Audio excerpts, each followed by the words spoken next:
Исәнмесез, хәерле көн, хөрмәтле кунаклар.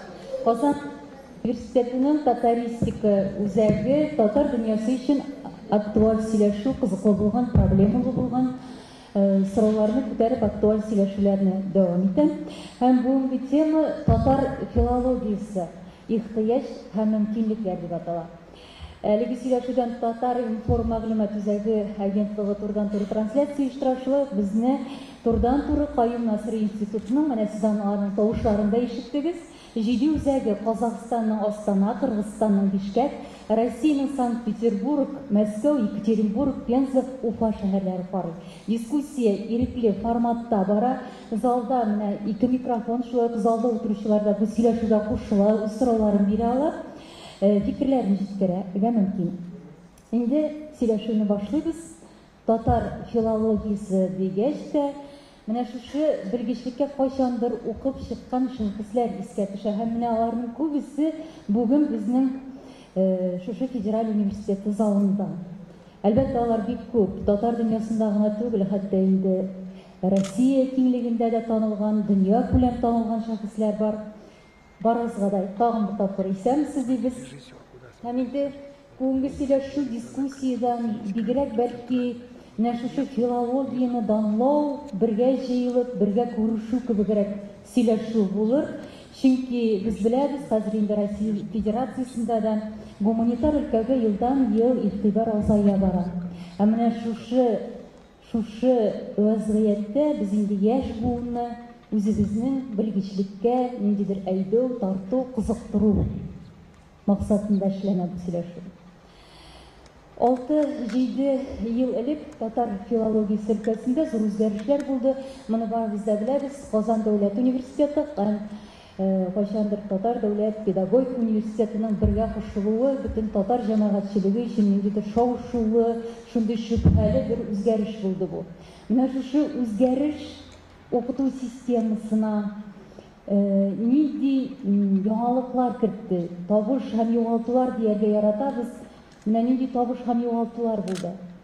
Һәм бу шөбһәле үзгәреш булдымы, әллә инде киресенчә ниндидер яңалыкка, алга омтылырга мөмкинлек бирүче үзгәреш булдымы чынлыкта? Әлфия Шәүкәтовна, бәлки сездән башларбыз. Хәерле көн, хөрмәтле кунаклар, хөрмәтле студентлар, укытучылар. Сезне үзебезнең Габдулла Тукай исемендәге татаристика һәм тюркология югары мәктәбе киңлекләрендә дип әйтик, сәламләүебезгә бик шатбыз. Барыгызга да бик зур рәхмәт бүгенге очрашуга килүегез өчен. Мин сезгә кыскача бүгенге көндә безнең яраткан, безне тәрбияләгән һәм без эшли торган, без яңа буын тәрбияли торган рәсми итеп әйтсәк, татаристика, тюркология югары мәктәбе үзебезнең телдә татфак ни хәлдә, шул турыда сезгә мәгълүмат биреп үтәсем килә. Инде гүзәл әйтеп үткәнчә, 2011 елда Казан дәүләт университетының һәм Татар дәүләт гуманитар педагогик университетының ике факультеты кушылып, зур бер үзәк төзелде. Һәм 1 сентябрьдән 2016 елның 1 сентябреннән без әйткәнемчә Габдулла Тукай исемендәге татаристика һәм тюркология югары мәктәбе дип аталабыз. Бүгенге көндә бу мәктәптә 662 студент татар теле һәм әдәбияты буенча белем ала. Бу студентлар өстәмә белгечлектәрдә үзләштерәләр. Ягъни татар теле әдәбиятына өстәп, чит телләр, инглиз теле, кытай теле, төрек теле, гарәп теле өйрәнәләр. Тәрҗемә белеме, информацион технологиялар, журналистика, этнодизайн серләренә төшенәләр һәм кулларына 2 белгечлек бирә торган диплом алып чыгалар. Шунысын да әйтеп үтәргә кирәк, бүгенге көндә бездә бик кызыклы магистратура программалары тормышка ашырыла. Филология юнәлешендә мәдәният ара багланышларда төрки телләр, тюркология бозансын, татаристика, педагог белем бирү юнәлешендә профессионал аралашуда татар теле, татар телен һәм әдәбиятын укытуда заманча технологиялар дигән магистратура программалары безне тәмамлаган студентлар арасында гына түгел, илебезнең төрле почмакларында югары белем алып килгән студентлар өчен дә һәм хәтта чит илләрдән килеп укучылар өчен дә кызыклы. Чит илләрдән дигәндә бүгенге көндә безнең югары мәктәптә татар теле һәм әдәбияты белгечлегендә Казакъстаннан, Үзбәкстаннан, ерак чит илләрдән Төркиядән, Кытайдан килеп укучы студентларыбыз бар һәм һәрберегез беләдер, bundan 1 ел элек Япониядән килеп Юта Хисаяма бездә магистратура тәмамлап китте. Моннан кала тагын татфакта ниләр бар? 6 кафедра эшли, татар теле кафедрасы, татар әдәбияты кафедрасы, гомуми тел белеме һәм тюркология кафедрасы, тел ара мәдәният аралашулар кафедрасы. Бу кафедра укытучылары чит телләрне үзебезнең студентларга татар телендә укыта, димәк, рус телен арада чит тел итеп алмыйча белем бирәләр. Һәм тагын бер без инде татаристика дигәч бу киң, монда татар теле әдәбияты белән берлектә сәнгать, мәдәният тәкре, шуңа күрә бездә татаристик һәм мәдәният белеме кафедрасы, дизайн һәм сәнгать кафедрасы бар. Бу кафедраларда үзләренең эшчәнлекләрен татаристика, татар юнәлешендә алып баралар. Һәм әлбәттә бүгенге көндә татфак дигәндә студентларга нинди мөмкинлекләр бирәбез? Әйткәнемчә, кызыклы белгечлекләр, студентларга фән белән шөгыльләнү мөмкинлеге, студентларыбыз конференцияларда катнаша, күп төрле стипендиялар ала, чит илләргә стажировкаларга баралар. Чит илләр белән гомумән фәнни юнәлешләребез ныгый. Төркия, Кытай, Япония, әйтеп үттек, Азәрбайҗан, Казакъстан, Кыргызстан, Америка белән бәйләнешләр урнаштырабыз һәм бу илләрдә татар теле, татар әдәбияты белән кызыксыналар. Шулай ук инде бер сүзне башлаганда әйтеп битерим, без бик кызыклы проектлар эшлибез, республика күләмендә проектларыбыз бар, дәүләт телләре программасында кызыклы проектларыбыз бар, ашыгыч лингвистик ярдәм, татарика журналы, шулай ук онлайн, ана теле онлайн мәктәбе бездә урнашкан, Каюм Насыйри институты, татар теленә сертификация үзәге, барысы да безнең базада, безнең студентлар, безнең укытучылар тарафыннан башкарыла. Һәм башка бик күп, бәлки сөйләшү барышында тагын ниндидер сораулар килеп чыгар. Без ул сорауларга да җавап бирергә ризабыз.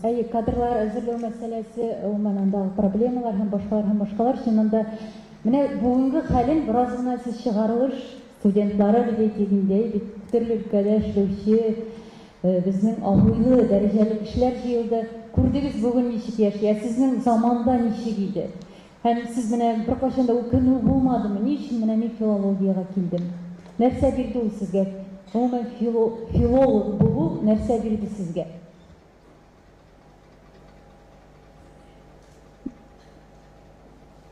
Әйдәгез инде кемнән? Әйдә Bismillahirrahmanirrahim. Din әһелләре исәмсез. Ассаламу алейкум ва рахматуллахи ва баракатуху. Мин Яз хәзрәт булам. Татарстан мөфтиятендә дәгъват бүлген җитәклем һәм Апанай мәчетенең имам хатибы. Татар гуманитар педагогика университетын, татар филологиясе факультетын 2006 елда тәмамладым. Һәм мин бик сөендем, бик шатландым. Монда гыйлем алганда, чөнки филолог ул телне генә белүче түгел, ул шулай рухи мирасыбызны да яхшы белүче. Менә монда мин телне һәм рухи мирасыбызны өйрәндем һәм дәресләргә йөргәндә, укытучыларның лекцияларын тыңлаганда шуны аңладым. Безнең рухи мирасыбыз бик бай. Һәм шушы рухи мираска мәхәббәт арты. Һәм шушы мирасны без хәзер халыкка да җиткерергә тырышабыз. Чөнки дин әһелләре көн сайын халык белән эшлиләр, хезмәт итәләр. Хәзерге вакытта мәчетләрдә дә татар телендә вагызлар сөйләнергә киңәш, җомга вагызлары бары тик татар телендә генә сөйләнә. Һәм шул вагызларда без диннең әһәмияте белән бергә телебезнең байлыгын да җиткерәбез. Мин Аллаһка менә шулай да шушы җомга вакытында гел татар телендә вагызлар укылу, татар телендә шулай бәхәсләр уятты бит. Менә бу каршы чыгучы кешеләргә сезнең җавабыгыз нинди? Монда булай дип әйтергә кирәк. Һәр кеше үз милли телен, үз ана телен, үз гөрбәләтләрен яхшы белергә тиеш. Без татар булып бу дөньяга килгәнбез икән, без үз телебезне белергә һәм сакларга тиеш. Әлбәттә, бу дин әһелләренең генә вазифасы түгел, һәр кешенең, һәр атаның, һәр ананың вазифасы. Балага шушы телнең әһәмиятен, телнең байлыгын җиткерү. Аллаһка шөкер, менә бүгенге көндә яшьләр дингә тартыла. Менә Апанай мәчетендә 95% татар кешеләре килә. Татар кешеләре йөри һәм яшьләр бик күп. Без ел сайын мәчетебездә дини дәресләр үткәрәбез, җәйге курслар үткәрәбез, ислам нигезләре буенча. Менә бу ел да шундый курсларны үткәрергә ниятлибез. Башта ир балаларга, аннары кыз балаларга. Һәм бу ел без бары тик татар телендә генә дәресләр бирергә ниятлибез. Татар телен белгән һәм татарча аңларга теләгән балаларны җыябыз. 40 бала язылды. Һәм шушы курсларда без татар ислам нигезләреннән тыш рухи мирасыбыз турында да сөйлибез. Төрле шәхесләр белән очрашулар уздырабыз, музейларга барабыз. Һәм әти-әниләр бик зур рәхмәт сүзләре җиткерәләр. Балалар да бик яратып киләләр. Һәм елдан-ел балаларның саны арта бара. Ярый, рәхмәт.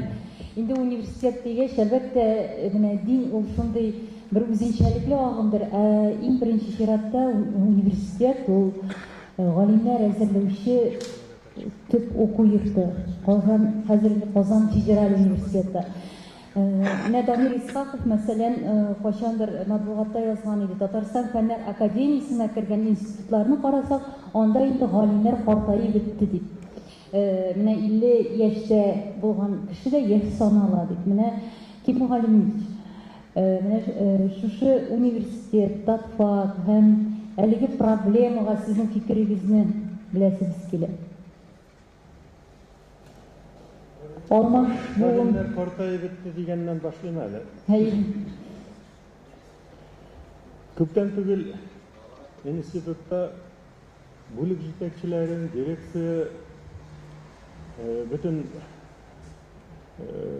җитәкчелеккә караган хезмәткәрләрне җыйдык та утырыш башланыр алдыннан карап алдым да иң өлкәне үзем икән дип аптырап карап тордым тагын бер тапкыр. Менә Димәк, бу фикер дөреслеккә туры килми. Фәннәр академиясенә кирип тә карамаган кеше генә шулай дип әйтә. Мен инде икенчедән нәрсә әйтәсем килә. Әлбәттә, безнең бу сөйләшү бик җитди проблема, бик күпләрне борчый торган проблема.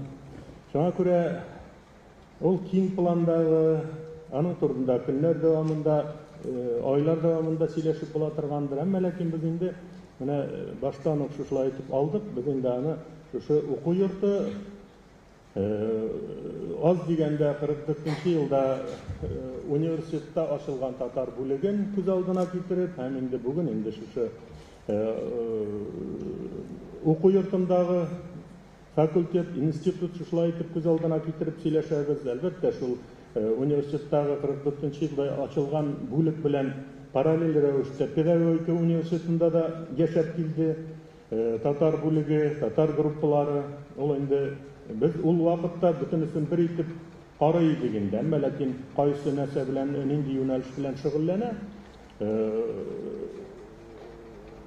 Мен инде монда татар бүлеген иң күптәнрәк тамамлаган кешеләрнең берседер. Әлбәттә, инде Хатип абыйлар монда утыра, тагын кемнәр, алар инде бигрәк тә шул теге беренче көннәрдән үк.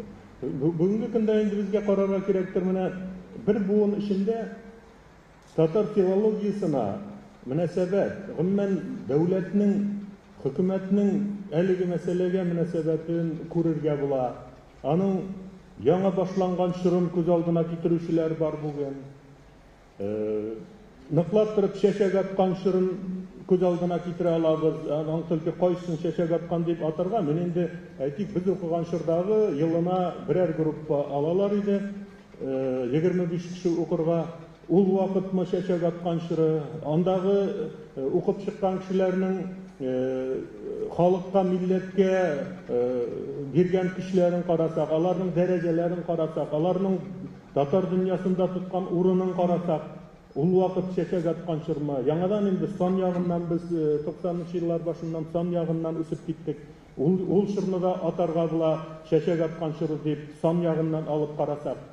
Бик күп этапларны узганбыз икән шушы бер кеше гомер ичендә, хәтта инде бер кеше гомере дә түгел. Бүген нинди хәлдә? Һәм гомумән татар филологиясына мөнәсәбәт нинди һәм без үзебез нинди хәлдә бүген шушы турда безгә инде киңрәк планда алып сөйләшергә кирәктер. Һич кенә дә шушы бина, шушы уку йорты белән шикләнмиш. Әлбәттә, һәрберсенең аның үзенең урыны бар, үзенең мөһимлеге бар. Мин инде әйтер идем, хөкүмәт тарафыннан, дәүләт тарафыннан, дәүләтнең министрлыклары тарафыннан бүгенге көндә мөнәсәбәт нинди һәм ни дәрәҗәдә хөкүмәт көч сала шушы мәсьәләгә. Без инде Россия күләмендә бары тик шулай гына карый алабыз. Аның бар иде әйткәнемчә Совет чоры, аннан соң китте 80-нче еллар ахырыннан күпмедер вакытта инде нулевые дип әйтәбез, 2000-нче еллар башының кайсына кадәр киләбез. Шул вакыт иде, бүген дөнья үзгәрде. Менә шушы яклап килеп карарга кирәктер һәр учреждение, һәр юнәлеше ягыннан. Инде фәннәр академиясе турында сүз булса, без укыганда филиал дигән сүз бар иде. Менә филиалга кирдем әле, менә филиалда шуның белән шөгыльләнәләр, менә филиал нәрсә әйтә торгандыр филиал галимнәре дигән сүз бар иде. Ул инде менә ягъни мин бүген эшләгән тел әдәбият ул вакыттагы тарих институты. Без нинди хәлдә бүген? Мин инде әйтермен, фәннәр академиясе һәм гомумән хөкүмәтнең, дәүләтнең мөнәсәбәте фәнгә.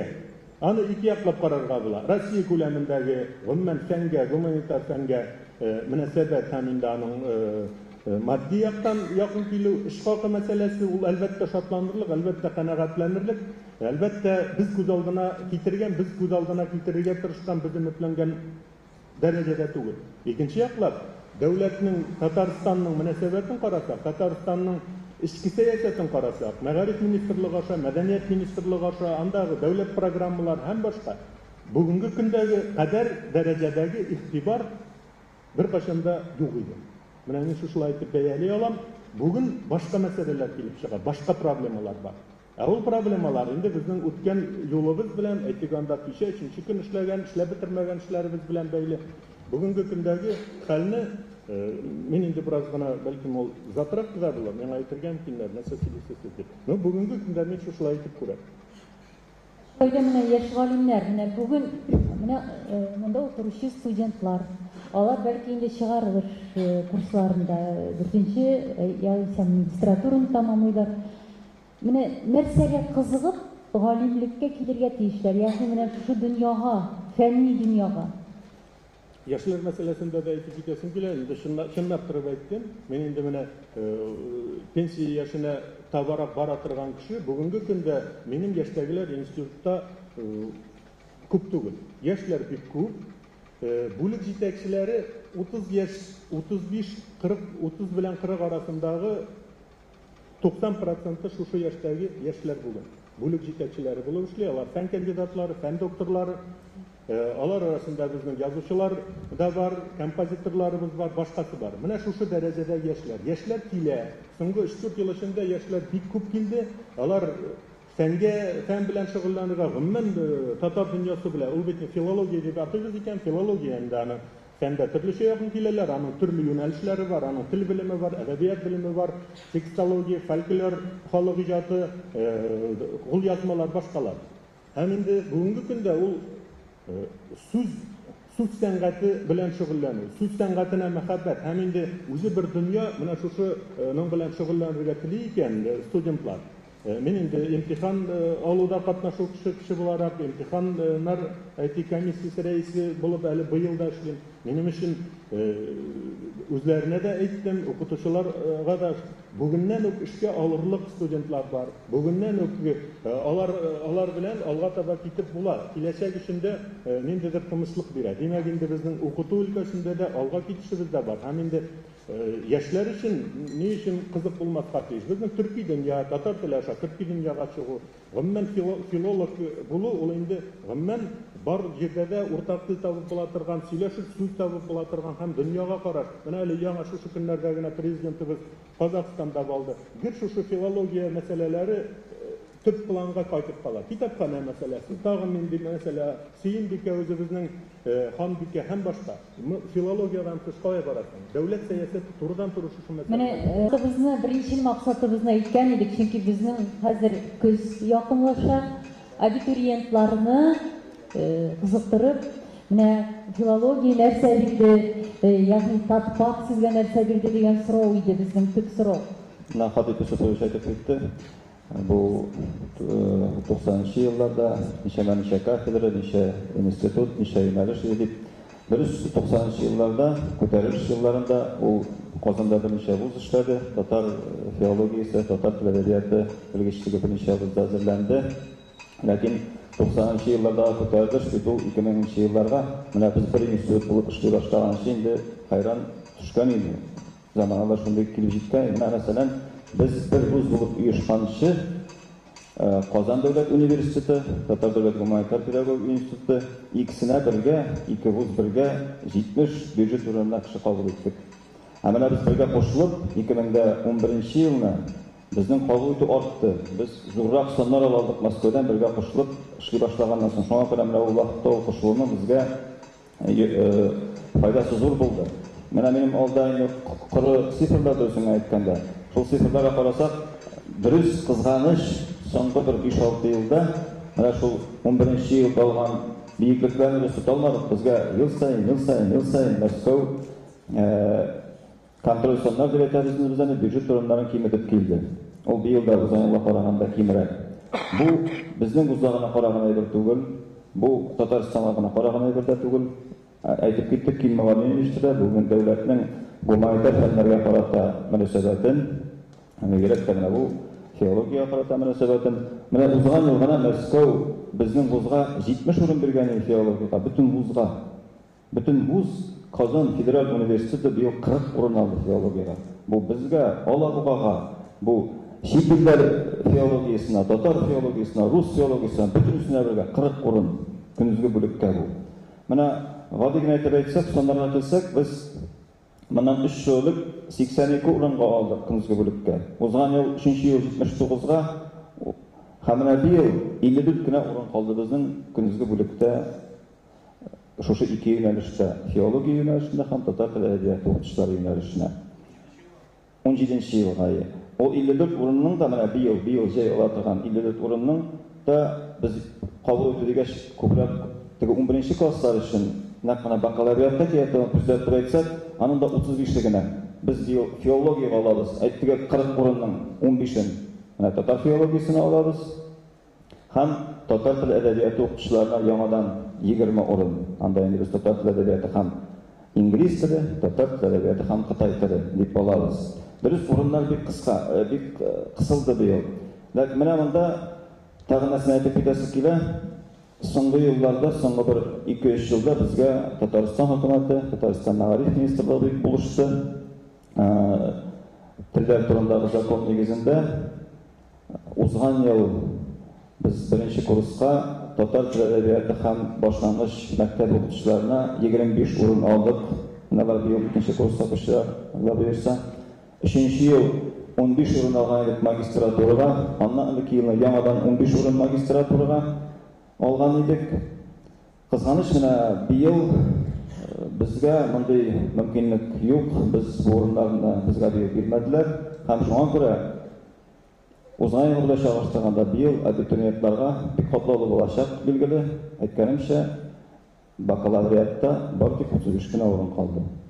Менә шундый вазгыять. Һәм мөмкинлектән файдаланып, менә мин бу мәсьәләне күтәрәсем килә. Башка еллардагы кебек, соңгы бер 3 елда кебек, шушы программа нигезендә, башка программалар нигезендә нигәр бер мөмкинлек табып, нәкъ менә татар теле әдәбияты юнәлешендә, педагогик белем бирү юнәлешендә булсын, филологик белем бирү юнәлешендә булсын, берәр мөмкинлеген тапсак, Татарстан Республикасы ярдәмендә, мәгариф министрлыгы ярдәмендә кимендә берәр булып алсак, ул бик зур ярдәм булыр иде. Рәхмәт. Димәк, студентлар саны, абитуриентлар саны азайгач, бу инде укытучыларга да сәгатьләр саны кими дигән сүз. Студентлар саны азаю, укытучылар саны азаю дигән сүз. Менә хәзерге нормативларга карасак, көндезге бүлекнең 12 студентына һәм читтән торып укучы 120 студентка бер укытучы булырга тиеш. Элек алай түгел иде. Ул баштарак 10 иде, аңа кадәр 5-6 еллык 8 иде. Кайбер юнәлештә бер 4 4 студентка бер укытучы булган юнәлешләрдә булды безнең. Хәзер бүтән юнәлешләрдә 12 студентка бер укытучы. Шуннан килә менә бу кыскарулар, укытучыларны кыскартулар һәм сәгатьләр саны кыскарулар. Менә Хатип абый чыннан да без 90-нчы елларны гел искә алабыз, улай бит. Матбугатта булсын, тиражлар һәм башка өлкәдә чыннан да ниндидер уяну иде татар әдәбиятенә, сәнгатенә, мәдәниятенә, тарихына ниндидер игътибар бөтен җирдән дә. Һәм ничектер башка төрле вазгыять иде. Хәзер үзгәрде һәм чыннан да бәлки чагыштыру ул теге элеккеге үткәннәрне сагыну, искә алу. Әлбәттә, менә бу проблема ул каян киләсең, бу ихтыяҗ булмауның. Бу менә димәк инде без шулай әйе нишлибез инде дип кенә яшәргә тиешмисең. Минем уйлавымча, бу пропаганда булмавында татар филологиясын, татар телен, татар мәдәниятен без укыган заманда без укыдык, Патукта 8% кеше һәм шушы 8% кешенең һәрберсе кеше булды. Менә Әлфия апа алдарга бит бирмәс безгә. Шуңа күрә бүгенге көндә әгәр дә инде сез аласыз икән 25 студент, шушы 25 студентның укып чыкканда барысы да кеше булырга тиеш. Ул булырга мөмкин укытучы мәктәптә, яисә шушы университетта, ул булырга мөмкин дәүләт эшендә, ул булырга мөмкин ниндидер хәтта сатуда булырга мөмкин. Ләкин ул булырга тиеш татар телен камил белгән, татарча аралаша, сөйләшә белгән һәм татар телендә үзенең фикерен әйтеп бирә белә торган заулыклы, зыялы кеше. Менә шушы әгәр дә максат булса, минем уйлавымча, монда саннардан, цифрлардан фәтва юктыр. Куркырга кирәкми димәк. Башкалар ничек уйлый? Менә чыннан да бит сезнең укыган вакытта гөрләп торган дип сөйлиләр. Чыннан да менә бездә Уфада шулай 25-30 кеше укый дип. Хәзер менә шул Уфада 10 студент утыра. Безнең консерваториядә 10 студент утыра. Мин әле шуңа бик ректорга керәм һәр вакыт, ни өчен татар теленә болай гына йөриләр. Мәскәү бирми безгә урыннар бөтенләй татар теле каралмаган консерваториядә. Әле бу безнең менә бу республика игътибары ярдәме белән генә шушы татар теленең берничә сәгате бар дип җавап бирәләр. Гүзәл, менә бер нәрсәгә әйтеп китәсем килә. Без бит менә филологлар гына түгел, һәм әйткәнемчә татар телендә укытучылар да эзләйбез бит инде. Менә минем кулда безнең мәгариф министрлыгыннан алган киләсе 7 еллыкка ихтыяҗ, татар теле һәм әдәбият укытучыларына ихтыяҗ. Мәсәлән, 2021 елда Татарстан Республикасына гына 94 татар теле һәм әдәбият укытучысы кирәк булачак. Менә бу официаль саннан миндә. Шуның 39-ы милли мәктәпләргә, татар телендә укытылган мәктәпләргә. Мин менә ни өчен 2021 елны алдым? Чөнки менә бу ел укырга кергән балалар 2021 елны тәмамлап, итәчәкләр мәктәпләргә бакалаврлар. Әйткәнемчә, менә бу ел без укытучылар әзерлибез инде 20 кеше алабыз бюджетка, татар теле һәм әдәбияты бүлегенә педагог белем бирүгә һәм шушыңа кушып 15 кеше филологиягә. Булар барысы мәктәпләргә киткән чакта да без бу 94-нең яртысын да каплый алмыйбыз. Әле ничә кеше 100% киткән чакта да беләм укып бетереп. Шуңа күрә кирәк була, димәк, түләүле алырга. Хәзер бәяләр шундый, менә бу ел берничә курска укырга кирәк. Татар бүлегендә укыр өчен дә 100 мең акча түләргә кирәк. Хәзерге вазгыятьтә бу бик кыйммәт билгеле. Шуңа күрә менә бу ягда бар. Андый акчага булса, Бармы андый теләүчеләр? теләүчеләр бармы? Коммерцияле. Безнең башка елларны коммерция бүлегенә укырга керүчеләр бар. Узган елларда 90 меңгә якын иде. Безнең педагогик белем бирү юнәлешенә керде 9 кеше, филологиягә 10, филологиягә 10. Без берәр группа җыялдык түләүле бүлеккә. Бу саннар, менә бу теләүчеләр инде сезнең берсәрәгә безнең юнәлешнең татар филологиясенең никадәр дәрәҗәдә кемнәр өчен тәмле, кадерле икән күрсәтә. Шуңа күрә алардан булуы да минем уйлавымча без теге куркып сөйли торган вазгыятьне кире кага кебек, минем уйлавымча. Шулай да менә бу статистика һәм инде 21 ел дип бит. Укытучылар саны. Менә мәгариф министрлыгыннан безнең вәкилебез бар, Илдар Ринатович, Сәмсез Татарстан Республикасы мәгариф һәм фән министры орынбасары. Менә димәк, бу менә Саннар һәм бүгенге ситуация. Университет бит ул төп белгечләр әзерләүче, шушы татар теле һәм әдәбият укытучылар әзерләүче уку йорты. Монда бәлки мәгариф министрлыгыннан да, республика җитәкчелегеннән дә тагын да ныграк ярдәм кирәктер, игътибар кирәктер. Бәлки шулайдыр. Хәерле көннәр. Беренче чиратта мин рәхмәт әйтәсем килә бу чарага чакырганыбызга. Икенчедән, монда утыру бераз уңайсыз. Безнең остаз галимнәребез читтә утыра, без монда ничектер укыган елларны искә төшереп, уңайсыз хис итәм үземне. Алар да монда утырырга тиеш кебек. Чөнки татар филологиясенең төп каһарманнары алар. Шуңа күрә аларга бик рәхмәтле. Сез инде мин беренче сорауга кайтасым килә, чөнки сорадыгыз, бөтен кешегә юнәлттегез бу сорауыгызны, татар филологиясе сезнең өчен нәрсә иде ул дип. Мин кыскача гына үз фикеремне җиткерәсем килә бу очракта. Һәм кушу, айыру мәсьәләләренә дә бәлки кагылырмын. Әлбәттә, берничә оешманы бергә кушу уңай күренеш түгел инде ул. Ансын кабул итәргә кирәк. Ләкин сез шуны да күрәсез, без барыбыз да түгәрәк өстәл артына җыелдык. Беребез дә бүгенге вазгыятны инкар итми, беркем дә татар филологиясендә укыдык без теге бинада, башка шартларда.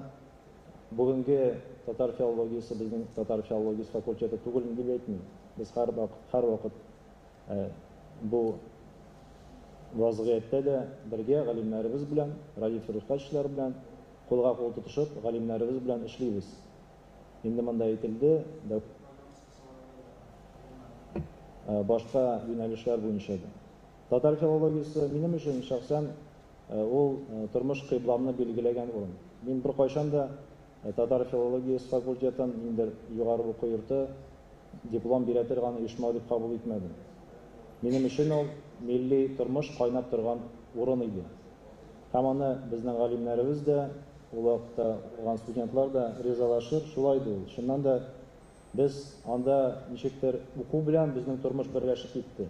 Беркем дә лекция, шәхси тормыш дип аермады. Без гомумән шушы Казанда кайнадык. Һәм ул безгә милли үзаң бирде. Шуңа күрә менә бу милли тормышыбызның, яшәешебезнең кыйбласын билгеләп дип әйтүем бу ничектер купшы сүзләр түгел, бу өчен барлык. Һәм бүгенге көндә дә мин күп мәртәбә моны әйткәнем бар, безнең татар филологиясе факультеты гомумән татар тормышы өчен, татар яшьләре өчен, татар яшәеше өчен ул кыйбла булырга, милли үзәк булырга тиеш. Без инде Радиф Рифкатович белән бу турыда күп мәртәбәләр сөйләшкән идек. Бүгенге көндә дә мин ризалашам. Мәскәү билгеләгән саннар сезнең өчен ул әз, ләкин университетның федераль университет икән исәпкә алырга кирәк. Һәм шундый бер төшенчә бар инде, контрольный цифры прием, аны Мәскәү билгели. Бүгенге көндә Мәскәү нинди саннар белән чыга, университет шул саннар белән эшләргә мәҗбүр. Үз ягыбыздан килгәндә, безнең инде сез ишетеп беләсездер, мәгариф министрыбыз Әңгәмә Абдулфатахов, ул бу мәсьәләләрне университет җитәкчелеге алдында бик кискен куя. Сез аны матбугат чараларында укыйсыздыр, күрәсездер. Ул һәрвакыт милли мәктәб өчен, милли мәгариф өчен кадрларның әзерләнүен һәм дөресен әйткәндә, Хатибова әйтә, милли мәгариф ул безнең барлыгыбыз, яшәешебез дип. Ул бүгенге көндә төп мәсьәлә дип татар халкы өчен. Аның үзәгендә кадрларның булуы, укытучыларыбызның, мөгаллимнәребезнең булуы ята. Шуңа күрә бу мәсьәләне бик кискен куя министрыбыз. Безнең кулдан нәрсә килә? Менә дәүләт программасы кысаларында без шуннан да аерым алганда менә магистрлар әзерләү буенча, соңыннан бакалаврлар әзерләү буенча аерым квоталар бирергә тырыштык. Ләкин шуны аңларга кирәк, дәүләт программасы да ул бик күп юнәлешләрне һәм бик күп чараларны үз эченә алган дәүләт программасы. Анда 170-кә якын чара гына бар. Һәм анда барлык оешмалар да, республиканың төп оешмалары да ул программада катнаша килә. Шуңа күрә дәүләт программасы кысаларында гына кадрлар мәсьәләсен хәл итеп бетереп булмый. Монда тәкъдим аерым, әгәр бу мәсьәлә чыннан да хәл иткеч икән университетыбыз өчен һәм татар филологиясе факультеты тулы канлы яшәргә тиеш икән, татар яшьләренең, татар зыялыларының милли үзәге форматында яшәргә тели икән, һичшиксез республика җитәкчелегенә бәлки мөрәҗәгать итәргәдер, безгә бергәләшеп күбрәк шушы студентларны кабул итү мөмкинлекләр тудыруна һәм бу үзәкнең андый фикерләр дә бар иде, инде ул президентыбызга да җиткерелгән фикерләр бар. Бу үзәкнең чыннан да тулы канлы татар үзәге форматында яшәвен дәвам итә. Шуңа күрә монда кистереп әйтеп дә булмый, хәл итеп була бу мәсьәләне дип. Чөнки ул мәгариф министрлыгына гына тукталып кала торган мәсьәлә түгел. Шул ук вакытта минем ышануым буенча министрыбыз да бу фикерне һичшиксез хуплаячак. Монда ике куллап бу мәсьәләне хупларга кирәк. Шуны әйтәсем килә. Бүгенге көндә мин нәрсәне күрәм? Менә милли мәгариф мәсьәләләре белән без бик якыннан шөгыльләнәбез. Әле менә бүген генә сәгать 11-дә Дәүләт Советында киңәйтелгән утырыш булды, менә милли мәгариф мәсьәләләренә багышланган. Һәм дөресен әйткәндә, министрлык югарылыгыннан караганда, бүгенге көндә милли үзаңга ия, туган телен белгән, халкына җаны тәне белән хезмәт итәрдәй кешеләр бу татар филологиясеннән чыккан студентлар. Каян гына, кайсы яктан гына карама, бу шулай. Шуңа күрә мин дөресен әйткәндә, татар филологиясеннән максатын бурыч тел белгечләре әзерләү белән генә чикләмәс иде. Һәм аны булай ук теге кабул итеп тә беләсем килми. Ул халыкка хезмәт итәрдәй белгечләр әзерләү үзәге. Шуңа күрә шәхсән минем фикерем менә шулай. Мин қолдан келгәнне эшләргә әзер. Әгәр сорау миңа юнәлтелгән икән, мәгариф министрлыгы белән Казан федераль университеты аерым филология һәм мәдәният мәдәни багланышлар факультеты институты кысаларында безнең менә бу эшчәнлегебезне заклап сөйләргә мөмкин, мин аңа тукталып торасым килми. Чыннан да менә тәкъдимнәр әйтелә башлады. Безнең 4нче сөйләшү бу. Һәм һәр сөйләшүдән соң без тәкъдимнәрне инде дәүләт оешмаларына, хакимияткә җиткерәбез, рәсми хатлар языла. Һәм алар барып ирешә, хәтта җаваплар да килә. Менә бәйләнеш барлыкка килде. Бүген инде сөйләшү ахырында тагын тәкъдимнәрне конкретлаштырырбыз. Хәзер менә чыннан да сез дөрес әйттегез, филология бетергән кеше, филолог булган кеше ул төрле өлкәдә эшли. Менә безнең түгәрәк өстәл артында утыручылар да алар төрле өлкәдәге шәхесләр, без махсус шулай чакырдык. Һәм инде хәзер экраннарга күз салып, Рауль Әхмәтшин бу исем инде барыгызга да билгеледер. Рауль Кәримуллович Татарстан Республикасы премьер-министры урынбасары, Татарстан Республикасының Россия Федерациясында тулы һәләтле вәкиле. Әйдәгез, аңа сүз бирик.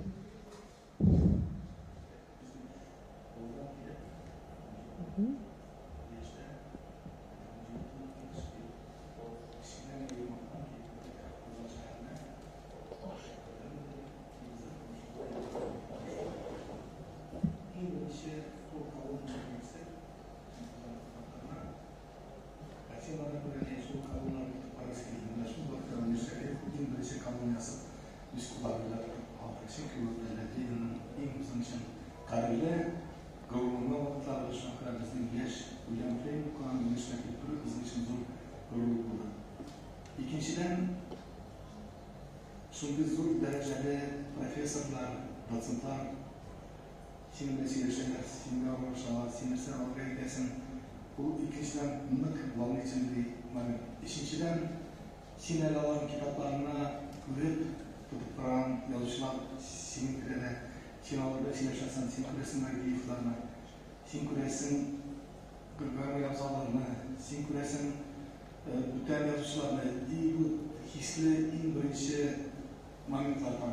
Bunu da bütün fabrikalarına göstergemanlarında, fizika, matematik, bilimler alanında konkretne специальные школы разработали ограничения. Татар өлкәләрендә ул сине бүтән бер алмашын җибәрә. Балаларны систем язучылар союзы ачылып китә. Чөнки менә язучыларга күрә, улар тотып ишәнә шу үзебезнең зур бәхет дия. Театр үзен ачып җибәрде, спорт үзен ачып җибәрде. Аннан соң да тагын бер нәрсәне мин шәхс буларак ачтым әгәр мин спортка тискереп киттем. Аннан соң теге Jangan sekali kerja kerja mungkin комсомола, алардан эшли башладым. Анан соң бүтән направление бүтәнлегендә инде, анан соң бу яңа экспедициялар бүтән регионалга чыгып җибәрде. Анан соң теге МВД өлкәсендәге аралашуларында шул теге җинаятьчеләргә каршы көрәшүләр анда кешеләр сөйләшә белә. Бу безнең 5 ел эчендә һәрбер студент үзенең теләге булса,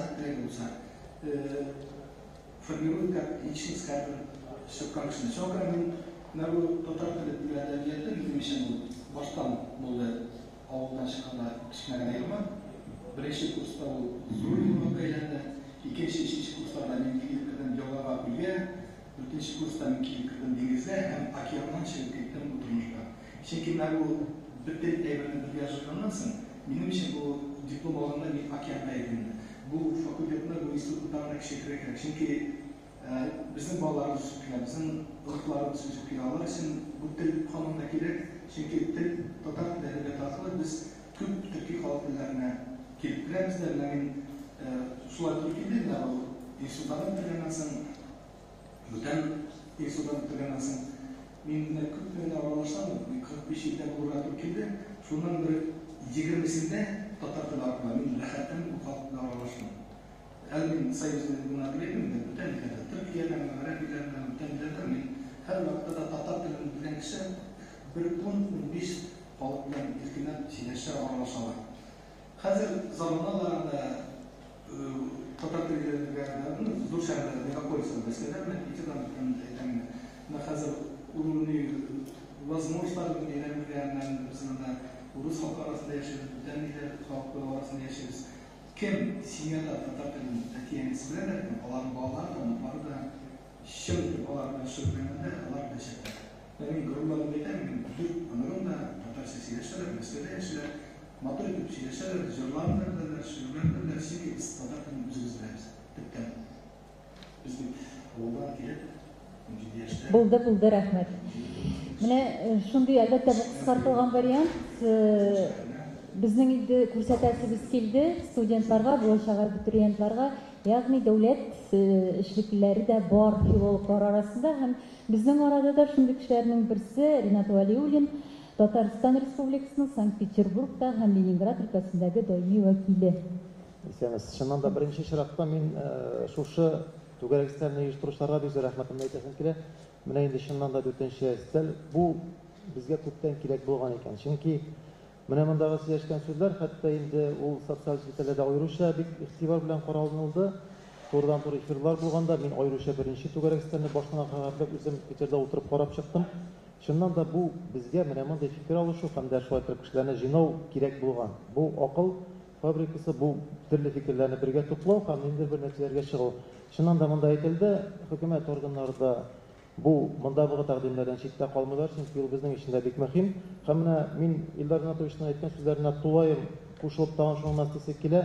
Бу статфак ул гомумән белгечләр, галимнәр, укытучылар әзерләү генә түгел. Ул зур татар милләтенә, милләтне яратучылар, милләтпәрвәрләр һәм дә шушы милләт дип янып киеп яшәгән кешеләрне әзерләү урыны да.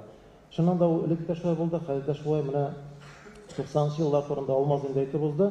Мин үзем 89-нчы елда кирдек, без группа белән кирдек һәм татфакка керүем дә минем буштан булмады, чөнки 5нче класста укыганда минем кулыма бер китап эләкте. Анда китапның эшләнгән урыны Институт языка, литературы, история иде ул вакытта. Яли һәм шуннан соң әйтәм, менә шушындый белгечлек кайда булса, мин әле вакытта аның фәнни оешма икәнлеген аңлап бетерми идем. Ләкин Худайның бирмеше үземә шунда барып кереп, шунда укырга туры килде. Һәм 89-нчы елдагы шушы эмоциональ күтәренкелек дәврен мин әлегә хәтерлим. Без ул вакытта Татарстанның бәйсезлеге өчен һәм дә бүтән шушындый үзебезнең глобаль проблемаларны күтәреп ирек мәйданында берәр атнашында яшәгән вакытларыбыз булды. Һәм менә шушы кәсепнең үзәгендә без идек, ул татфакныклар иде. Аны бетереп чыкканнар, аңа хәтле булучы, аны алдан бетерүчеләр, анда укучылар.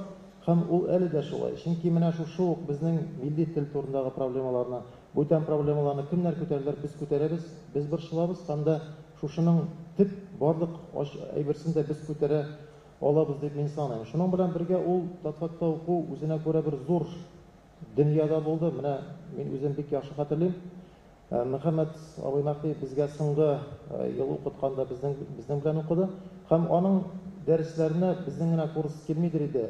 Барлык шушындагы курслар аңа җыйналып, аның дәресләрен тыңлар иде. Һәм менә безнең шушы Диләрә Тумашевалар, безнең менә Мөхтәрәм Хатип абый, ул гомумән Тәлгат абый Галиуллиннар, алар язык кашларыбыз милләтенең без аларны күрдек. Һәм менә хәзер дә Татфакта укыган безнең үзебезнең студентларыбыз хәзерге инде милләт ташларын үзләре куллары белән күрә алалар, алар белән аралаша алалар һәм алар белән турыдан-туры гырыллана алалар. Нәрсә дип әйтәсем килә, менә инде Питердан килгәч мин берничә сүзне үзебезнең турыда да әйтеп китәргә тиеш. Шуннан да менә шушы Радиф Рифкатович Әлфия Шәүкәт белән тырышлыклары белән Каюм Насыр институты хәзерге вакытта бик уңай эшләп китте. Безнең Питерда да ул үзәк эшли.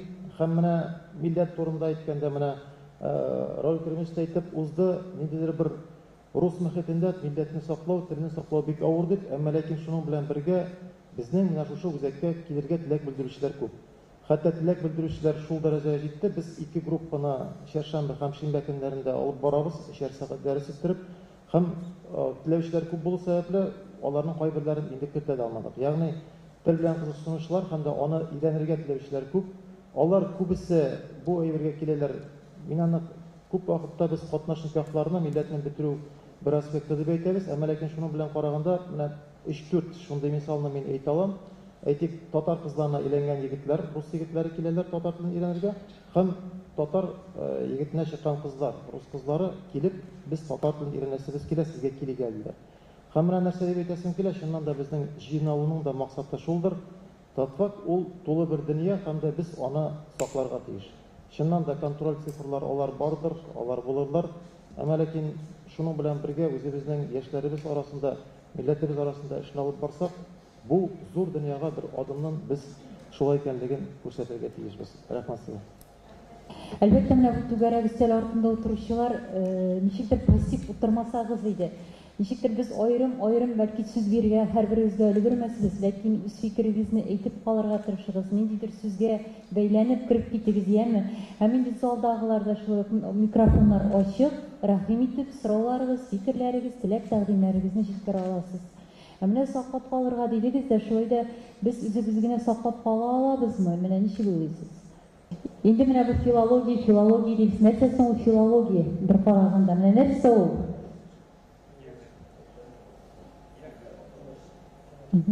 Минем уйлауымча, ул филология сүзе атамасы һәм мөхит булдыручы бер якорь.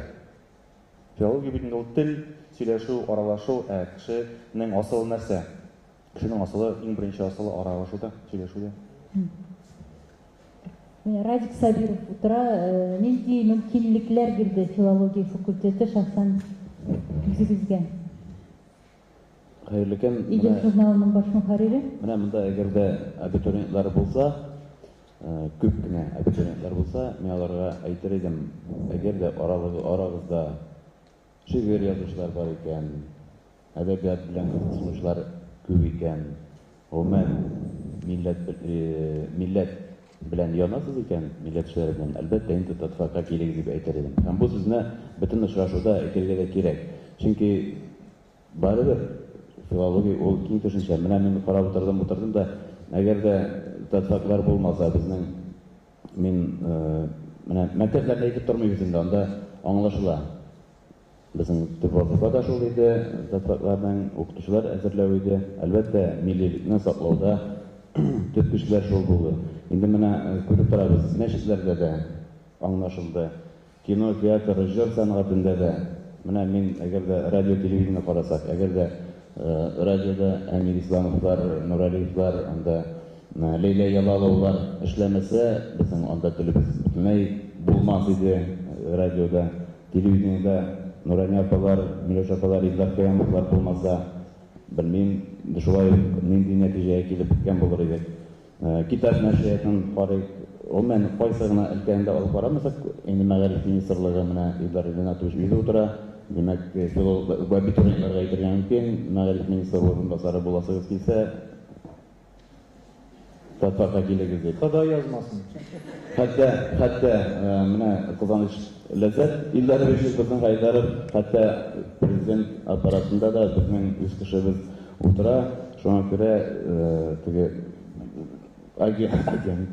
агент милли саклауда. Менә мин анарга карап тордым. Әгәр дә ләззәт булмаса, безнең Казан мэриясе кайчан татарча информациялар биргән булыр иде икән.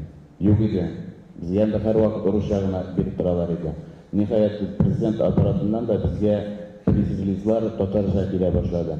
Мин дә журналистларга әйтеп тә тормыйм. Гаеп итмәсеннәр, журфак кытлык конкуренция безнең мәшһүр татар студентлары өчен барды. Һәм бүгенге көндә дә шулай. Һәм алар югалып та калмыйлар. Менә Вахит абый белән бер көнне сөйләшеп тордык. Светлана Гигазова килде, мәдәни җомгага бик әйбәт нәрсәләде, ләкин акчалар тапты да һәм югарак оешмага китте. Югалып калмады. Татар, әле менә бүгенге көн студент ул магистратта. Ягъни журналистик факультетка караганда филологларга ныграк таянырга мөмкин. Әлбәттә. Дөрестән дә без укыган заманда ул бигрәк тә күренеп тора иде. Бөтен масса күләм мәгълүмат чараларында эшли иде татар бетергән кешеләр. Журналистика бетергәннәр алар юкка чыкканнардыр, без аны күрми идек күбесенчә башлыча. Ләкин Татарстан журналларында, республика күләм газетләрдә эшли иде. Нәкъ безнең факультетны бетергән дөрес сөйләм әһелләре, бәлки татарча бездә көчлерәк булгандыр, татарча укыту. Хәтта ничек уйлыйсыз? Менә ике факультетта да укыттыгыз сез.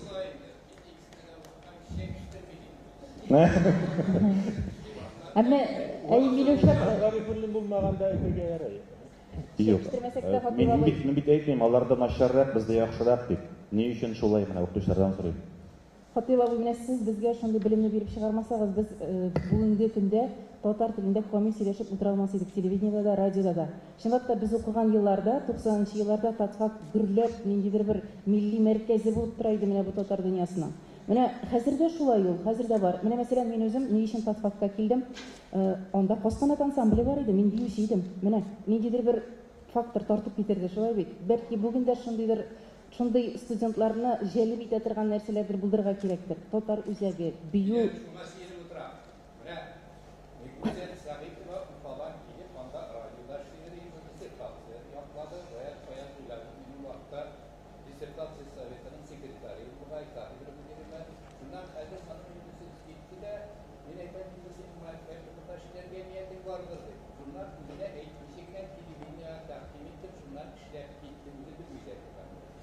Белә ул аны Хатыйба абый белә. Мин дә Хатыйба абый сездә якладым дипломда. Менә шул сез биргән юнәлеш белән бара торган кешеләр без бүген дә. Менә шушы татар филологиясе татфак ул милли мәгариф кенә түгел, бөтен нәрсә шуңа карап тора бит. Милли матбугатта, милли телевидениедә шушыннан әзерләнгән белгечләргә карап тора. Журналистикадан киләләр безгә.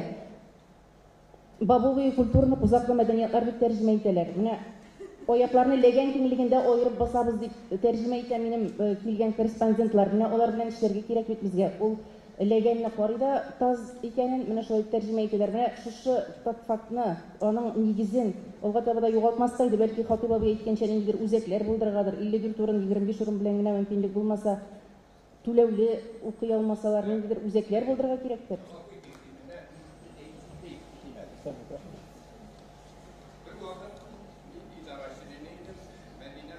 Маликова бик әйбәт язучы иде, мин хөрмәт итәм. Менә ди китаплар чыгарга кирәк ди. Китапны шушындый матур итеп чыгарсаң, ул татар күбәя, татарның дәрәҗәсе арта. Шунда мин әйтәм, Мәдинә ханым, алтын китаплар чыгарсаң да татар мәктәбе юк икән, татар мәгариф, татарча белем алмаган икән, ул аларга китабын кирәк түгел. Шуңа күрә менә монда сезнең нигезе мин аңа катлап әйтәм. Безнең татарча укый икән, мәгарифе бар икән, ул вакытта аннан хәзер шундый телне белүчеләр, әдәбиятны белүчеләр чыга.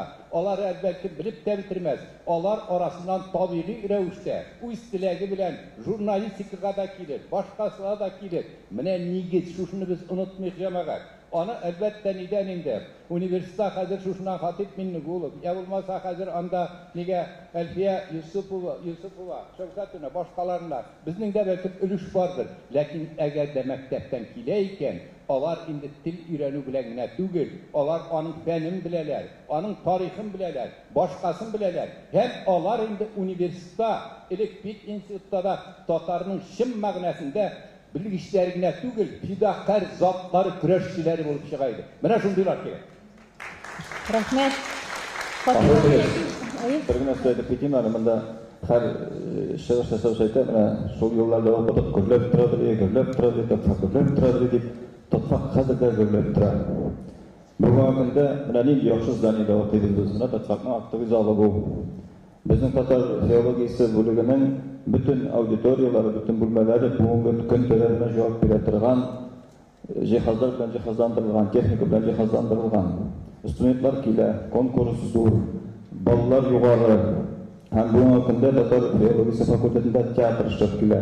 Мизгел татар театры, халык театры исемен алды ул хәзер. Һәр елны спектакльләр чыгара. Менә бу залда куялар. Ул театрның Тинчурин театрында да куелган бар, Камал театры залда да куелган бар театрларын, телевизорда да күрсәткәннәре бар. Менә bir-iki ел элек кенә оештырып җибәрдек татар КВН командасын, татар тим. Узган ел караган кешеләр белән татар тим командасы, татар КВН командалары арасында гран-при алды, беренче урын алды. Быел кызганыч икенче урынны гына алдык. Беренче урынга чыга алмадык. Чөнки Илназ Бах башка командалар өчен чыгыш ясады быел. Һәм яшьлек бию ансамблебез бар. Ona başka ансамбльләргә барышчыларыбыз да бар. Студентларның бүгенге көндә дәресләр катнаша торган урыннары күп. Әлбәттә, иҗат түгәрәгедә бүген эшләп килә. Менә аның җитәкчесе монда Хариса Ширман, Хариса Хатибовны басып тора. Һәр атнада язучылар килә монда. Түгәрәк өстәлләр булып тора. Гөрләп эшләп килә. Һәр елны бер китап чыгаралар үзләренең әсәрләрен, шигырьләрен конкурслар үткәрәбез. Һәм иң мөһиме, бүгенге көндә дә татар филологиясе бүген үзенә башкача әйтәбез, татаристик һәм türkologiya югары мәктәбе дип. Ул югары мәктәпнең студентлары бик әйбәт. Укулары әйбәт. Мин башка югары мәктәпләр, башка ниләр белән чагыштырып әйтә алам. Иң аз институттан чыгаручылар безнең югары мәктәптә. Чөнки һәр сессия нәтиҗәләрен карасаң, сессия нәтиҗәләре башка югары мәктәпләргә караганда югарырак. Монысын әйтә алар, чөнки акыллы, уңган булган иң чибәр кызлар, иң батыр егетләр бездә. İstiklal'e eşref karasızdır, Radeş Tatçıka'da sizde de bir rahmet. Sizni şakırıp hemen kursetip video yazmalar aşağıda yaptırdık durabız. Bu olay deyip eğitim, bu bilesizmi нәрсе deyip eğitim? Bu menegine maqtayım size. Bugün de size eğitim, ötkeni de eğitim. Gumumen alğa tabada tatar filologiyası şulay milli məğarifligine tügül, milli turmuşның nigizi bulup, milli turmuşның üstürüşü bulup, mene şimdi milletperver şəxslər tərbiyəlövçi bulup, Қолсын егер, şimdi buz bulsun егер deyip. Güzel bir sıra verdi filologiya sizin için нәрсе oldu. Менә минем için filologiya дөрес сөйләүгенә, дөрес язуына түгел, әмма шушы кыйблабызны билгеләүче урын. Алга таба ташлай булсын. Бик зур рәхмәт сезгә чакырганыгыз. Җәмәгать, монда хәерле көн барыгызга да 90-нчы елларны чагыштырдылар, бүгенге көнне чагыштырдылар. Мин инде 2006-да кирип, 2011-дә тамамлаган кеше буларак әйтим, 2000-нчы елларны да әйтеп тә. Чөнки бүгенге көндә дә менә чагыштырып әйттеләр үзләренең хезмәткәрләре турында, төрле даирәдә эшләүчеләр турында, безнең елларда да шулай ук. Менә кайсы гына студентны алма, ул вакытта һәм хәзерге вакыттагы сыман билгеле бер бәйгеләр, конкурс бар иде, сан ягыннан да, калган ягыннан да, ансамбльләре дә, калган мәсьәләләре дә. Ләкин менә шуны әйтәсем килә, билгеле бер дәверләрне чагыштырып кына, Хатип абый әйтмешли кискенләштереп кенә, чәкешттереп кенә, әле һәрберебез үзебезнең шушы мәсьәлә буенча җаваплылыкны төшерү бик җиңел. Бу мәсьәлә буенча без һәрвакыт җаваплы. Менә бүгенге көндә дә минем әйтәсе килә, татпак минем өчен нәрсә икәнлеген, татар филологиясында мин бүгенге көндә үзем Татар Кеңесе башкарма комитетында эшләүче кеше буларак, беренче урынбасар буларак, менә бездән дә була, тәкъдире рәисенә һәм кайсы гына хезмәткәрне карасак та Татар Кеңесенең 90% алар барысы да татар филологиясе белән бәйле, укып бетергән, кемдер магистратура, аспирантура, билгеле бер белгечлекләрдә. Чөнки мин һәрвакыт укырга кергәннән башлап, ул вакытта да шулай бик матур традиция булды, бар иде, олимпиадалар нәтиҗәсендә укырга керү бар иде. Мин югыйсә үзем менә шушы Медели шәһәреннән рус мәктәбе тәмамлаган укучы буларак, шушы олимпиада нигезендә һәм мондагы биремнәр нәтиҗәсендә укырга кергән идем. Һәм ул вакытны инде менә бу сүз һәрвакыт тарала иде. Менә татар филологиясе аның киләчәге нәрсәдә, минемчә шул кулыннан килмәгән бер эштә кулыннан килмәгән кешенең сүзе генә була ала ул вакытны да. Чөнки менә без ихтияҗ турында әйтәбез. Менә бу саннар юкка гына минемчә бирелми. Әгәр дә ихтияҗ булмаган булса, әгәр дә теләк белдермәгән булсалар, бу хәтле теләк белдерүче дә булганнар булырлы диде. Мин әлбәттә монда менә чыгышны да ике яклы булуын теләр идем. Беренче ул абитуриентлар өчен аларны да онытмаска кирәк. Бу бит иң беренче түгәрәк өстәл шуның белән дә бәйле. Мин юкка гына әйтмим, чөнки безнең Бөтен татар конгрессы программасы нигезендә без үзебезнең татарлардан, менә татар оешмалары аркылы укырга көтү программасы бар. Максатчан укырга көтү программасы, Мәгариф һәм фән министрлыгы белән, институтлар белән бергәлектә, алар арасында төбәкләрдән килүче менә татар җанлы, милли җанлы студентларыбыз, укучыларыбыз бар. Һәм бүгенге көндә менә сез дә бер дә курыкмыйча эш мәсьәләсе ягыннан да һәм үзегезнең киләчәгегез турында уйлаган вакытта менә бу түгәрәк өстәлдә һәрбер исемлекне алсагыз һәм башкарылган вазифаларын күрсәгез, бу рәхәтләндереп татар филологиясына укырга керергә дигән нәтиҗәдә калдырасыз, чөнки бүгенге көндә ул универсаль белгечлек. Һәм татар филологиясын һәм милли мәгарифне гомумән татар теле әдәбияты белән генә бер кашан да бәйләргә кирәк түгел. Бездә менә бер билгеле бер нотык бар, татар теле һәм әдәбияты укыту гына. Юкка гына түгел, без әгәр дә ихтияҗ турында әйткән вакытта һәрбер студентка мөмкинчелек тудырыла. Татар теле белән янәшә тагын бер өстәмә белгечлек. Мин тулысы белән, менә бигрәк тә монда татар җәмәгатьчелеге колагына килешәм, безнең менә бик кискен рәвештә һәм башкача инде була алмый иде ул Мәгариф һәм фән министрлыгы тарафыннан бу кадрлар мәсьәләсенә. Бөтен татар конгрессы алар белән бер рәттән бу идеяны да шулай хуплый һәм кадрлар мәсьәләсе буенча монда үзенә аерым бер түгәрәк булдырырга булыр иде. Ләкин менә бу чагыштырулар да һәм менә 90-нчы еллар 92 елда шуңа күрә милли күтәрелеш чорында Бөтен татар конгрессы барлыкка килгән иде дә. Андагы вазгыять белән дә бәйле. Һәм менә бүгенге көндә әгәр дә без шушы ихтияҗ турында әйтәбез икән, бүгенге көндә ул бар. Без моны үзебезнең төбәкләрдән килгән абитуриентлар, студентлар арасында да исәпли алабыз. Чөнки һәрбер татар конгрессына килеп керү белән мин шушы белгечлектә татар филологиясында укырга керәсем килә, чөнки безнең әле мәктәпләр сакланылып килә төбәкләрдә бу педагогик кадрлар мәсьәләсе дә, татар җәмәгатьчелегендә дә үзләрен булдыручылар да. Шуңа күрә минемчә бик күп нәрсәле үзебездән дә тора. Теге фикерләшеп, зарланышып кына түгел, һәрбер якны позитив күрә дә белергә кирәк. Ләкин шул вакытта менә бу кадрлар мәсьәләсе ул бүгенге көндә кискен рәвештә куелар һәм татар конгрессы да менә шушы Мәгариф һәм фән министрлыгы белән идеясе белән бергә. Инде иҗтимагый оешма вәкилләре сүз башлаган икән, Кадрия Рәисовна сезгә дә сүз бирик, Ак Калфак җәмгыятенең җитәкчесе. Кадрия Рәисовна, менә чит төбәкләрдә сез шулай ук буласыз. Менә шушы татар дип янган, һәм инде татар белгечлеген алырга теләгән кешеләр күпме? Алар сезгә бәлки ярдәм сорап килүчеләр бармы? Әле инде учичына да югары белем, диплом һәм Казанга күчү теләге генә тартамы аларны? Хәерле көн, изге Рамазан айлары белән сезне барыгызны тәбрик итәм. Һәм инде менә шушындый айларда без монда җыелып фикерләшәбез икән үзебезнең тел турында. Бу инде уңай яктан күпмедер дәрәҗәдә һәрберебездән өлеш кертеп, уңай яктан хәл ителсә ни күпмедер. Ул бөтен нәрсәдә хәл ителеп бетләрми.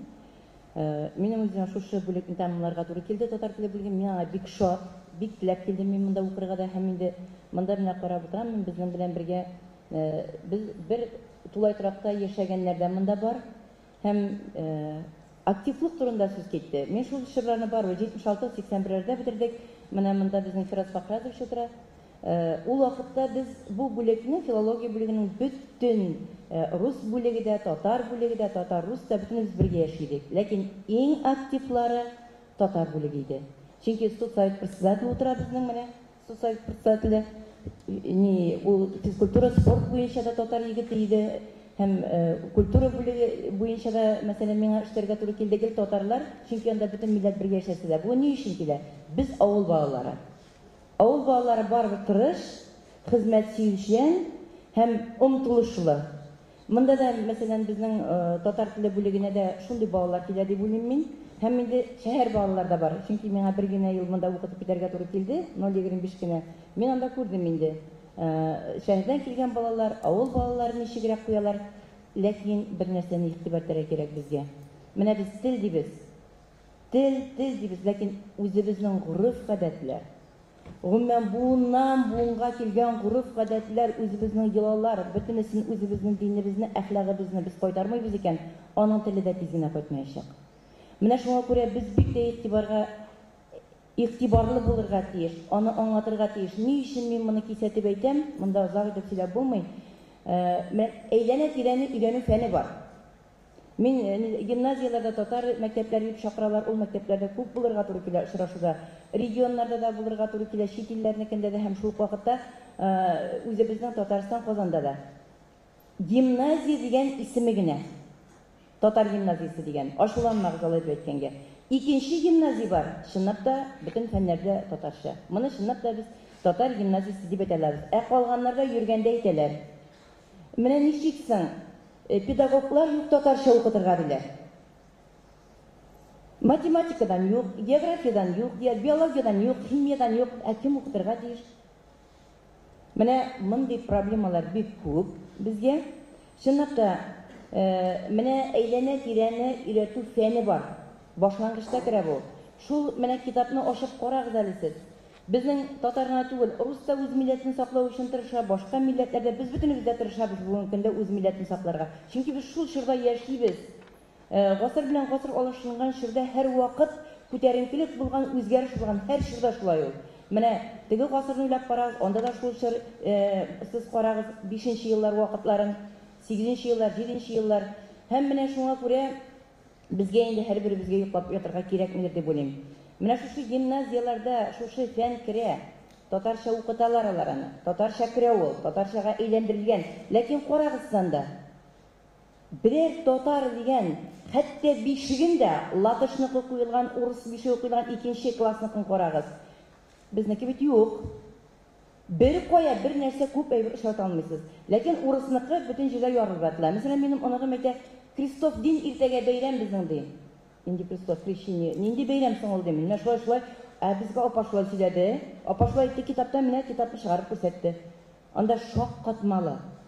Менә шуңа күрә минем әйтәсем килә, укытканда ук без балаларга барбер мәктәптән ук үзебезнең йолаларыбызны, үзебезнең гореф-гадәтләребезне, хәтта үзебезнең тал бишегебез турында да вертикаль юнәлештә безнең бала селкетелергә тиеш икәнен дә аңлатып чыгарга тиешбез.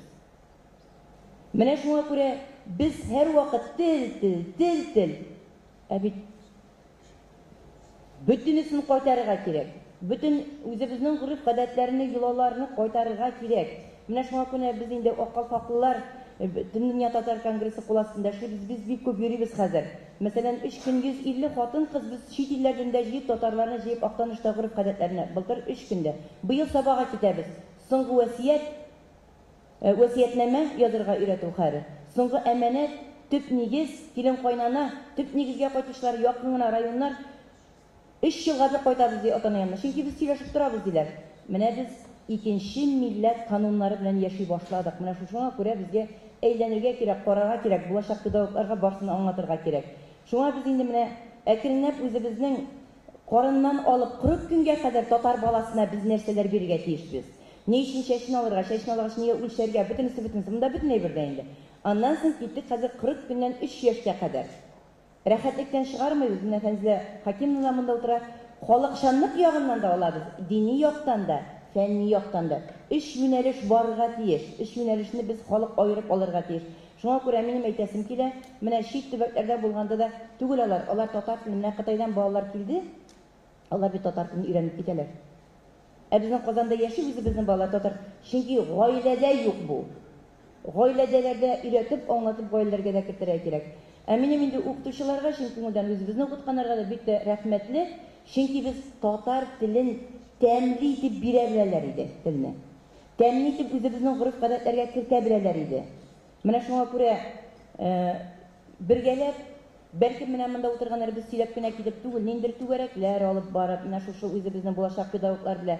Ләкин педагог дигәч, мин гомумән педагогның аерым педагогларның аерым институтын күз алдына китерәм, университетын. Ул аерым булырга тиештер дип уйлыйм. Ул проблемадыр, ул үзгәртелеп бетте хәзер.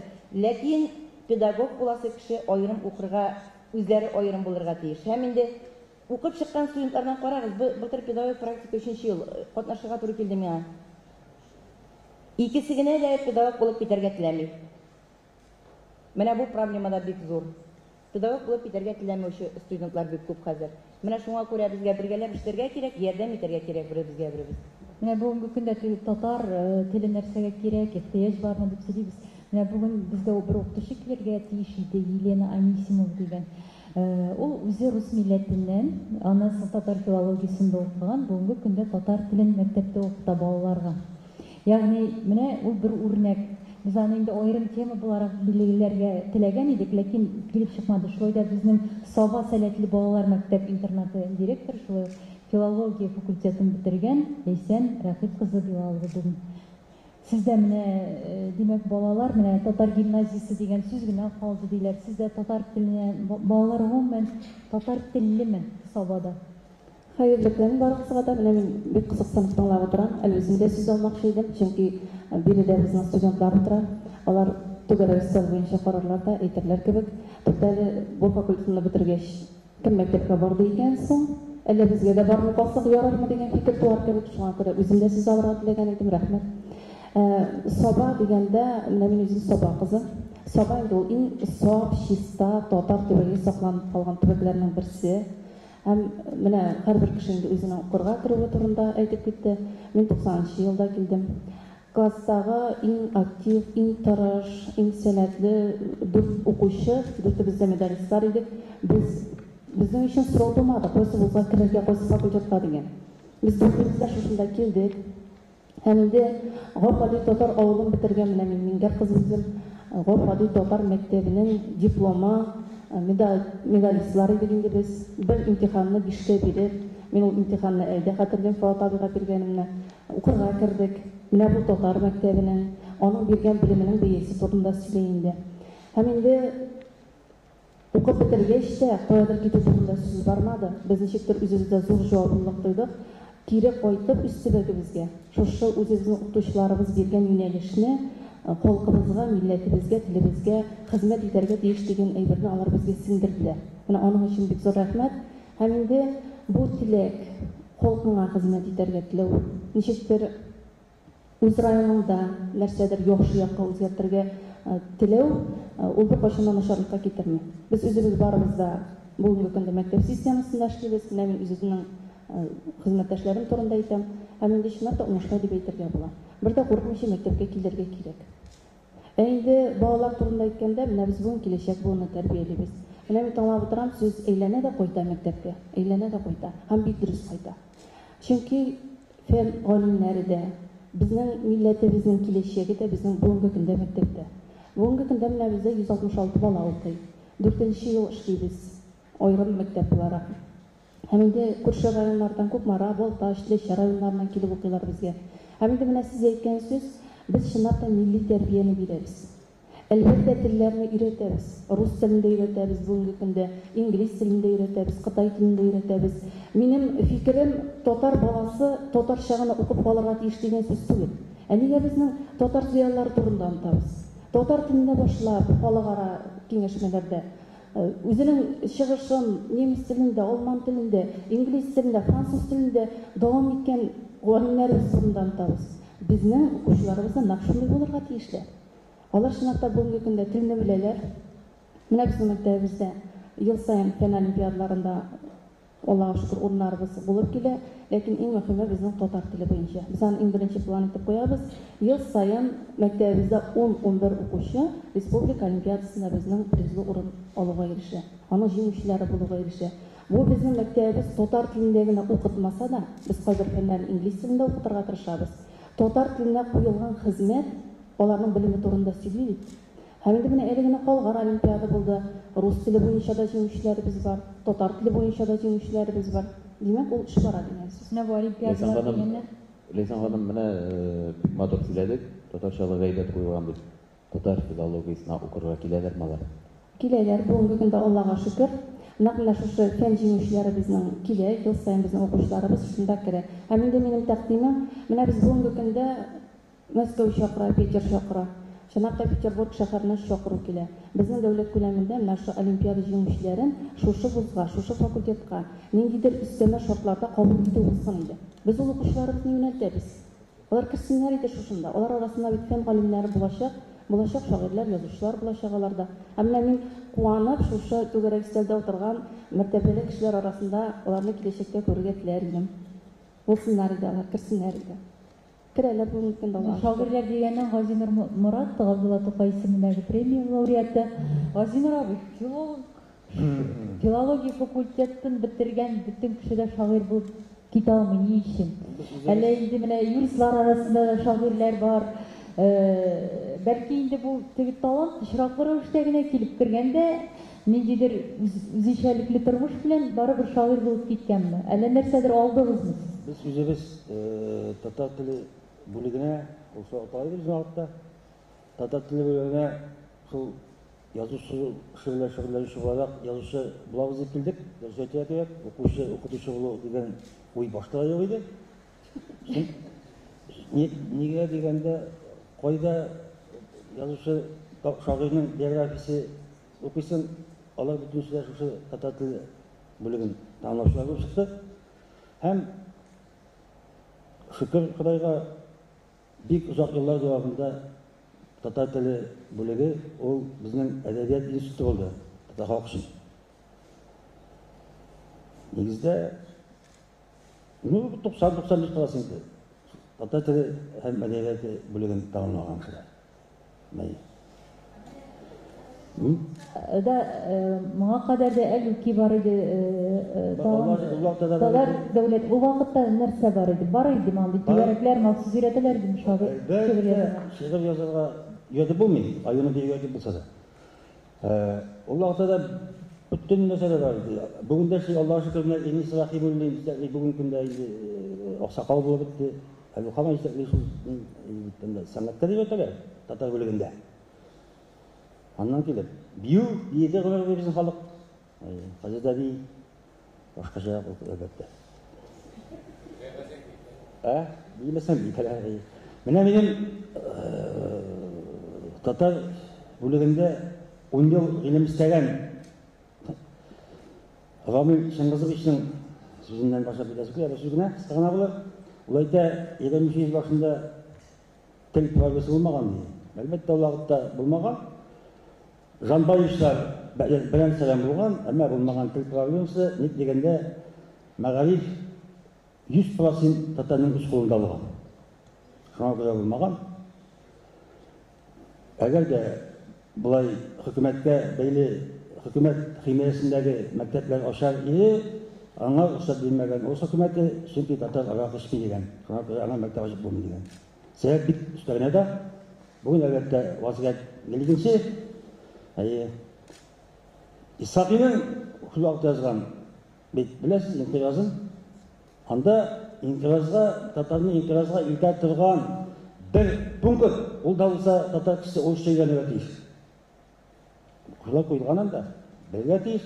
Менә күрәсез, 100 ел эчендә янып җитеп, соңгы мәгълүматлар буенча 1 миллион татар үзенең ана телен санамый, мен белмим. Bu bilir indi, sonra bilir statistika. Emin rezervasında ki, buna biz sıklanıp kavga olan Şişin halkı, şu liste içinde 100 bin kişi yoğaltkan gibi de bula. Çünkü yoğaltmalar olan, nitelik bilmiyor. Çünkü onda ondan 100% o üstünde koyular neydi? Buna bu gösterdi şimdi bu kısa gana oluşunda da ondan da Şişin özünün ona telin jügan. Bizning 1 milyon desek, o jiyden biri. Bilgisler ete, eğer de 35% halk өзінің тілін біле тұрған уәкілдерін жоғалта екен, демек бұл құтылғысыз имтиязға бара бұл процеске тұтатып өмірге ұғыммен. Біз сондай қызыл карандаш білән сызылған шеттен шығып барамыз. Жинан да Қазір татар филологиясына келмесінер мінді, ағай, келешек болмағаш. Аңды статистика болғаш, неше берілер? Статистиканы берілер кебе. Әнішерге сымын, әнішерге? Нешерге. Мәне, менің сабақташым бұттыра, алдағы емес. Біздің 99,99% шәригеміз фәқат біздің халыққа қызмет етті. Бүгінде бізді кітіп болам, еқмасында бүттін егітлері болсын, қызлары болсын, бауысы да татар тілі әдәбиетіне бағыштар өзінің ғымырын. Міне соны отырасың, бір-екі болайды, издержкалар аталасы деді, производственный. Бір-екі міне бола. Міне бұл күнде әлік көбейбейтінде мұндай мәркәзілер, бүгінде міне мұнда Қазанда бір мәркәз қалды, ола бұғада ішлеп келе, соғылда бар, мұн жоқмасын білді. Міне біз қысылға барабыз. Демек, сипатлы белгісілер әзірлеу. Мен айтайбек, оқытушылар жетпейді, татар тілі оқытушы жетмейді, деген оқытуға. Нешлеп біздікілер оқытқазы, біз математиканы татар шақытта, физиканы, химияны, bütün фәннен татар шақыттылар бізді. Әлі не болмадық, бүтші қалмадық. Үйреттілер, алада бітінде институтта ұштай оқығанларды. Университетта ұштай оқығанларды ол фәннерден. Университетінің физбағында татар шақыт. Білер үкімді, ұшша. Әмбәлі үйандылар татарша, бізге татарша білім берділер. Шоқты біле шықтық. Әгер де ұшша оқыған болса, біз бір шықмағымыз. Çünkü biz 17 yaşa kadar Oğuz kışın күзге қылып салуға көрмейміз. Шунан да міне әйләнәбізді қайтабыз мәктәпте. Çünkü мәктәптен негіз салынады. Мәктәптен 2 жылға қалды. Міне соған көре сифатлы кадрлар әзірлеу. Ол түп болышы, міне біздің Байдан мәркәзіміздің. Яғни мәселен, сифатлы дегендері мен жоғары дәреже, жоғары әзірліклі pedagog o'qitishi tugul.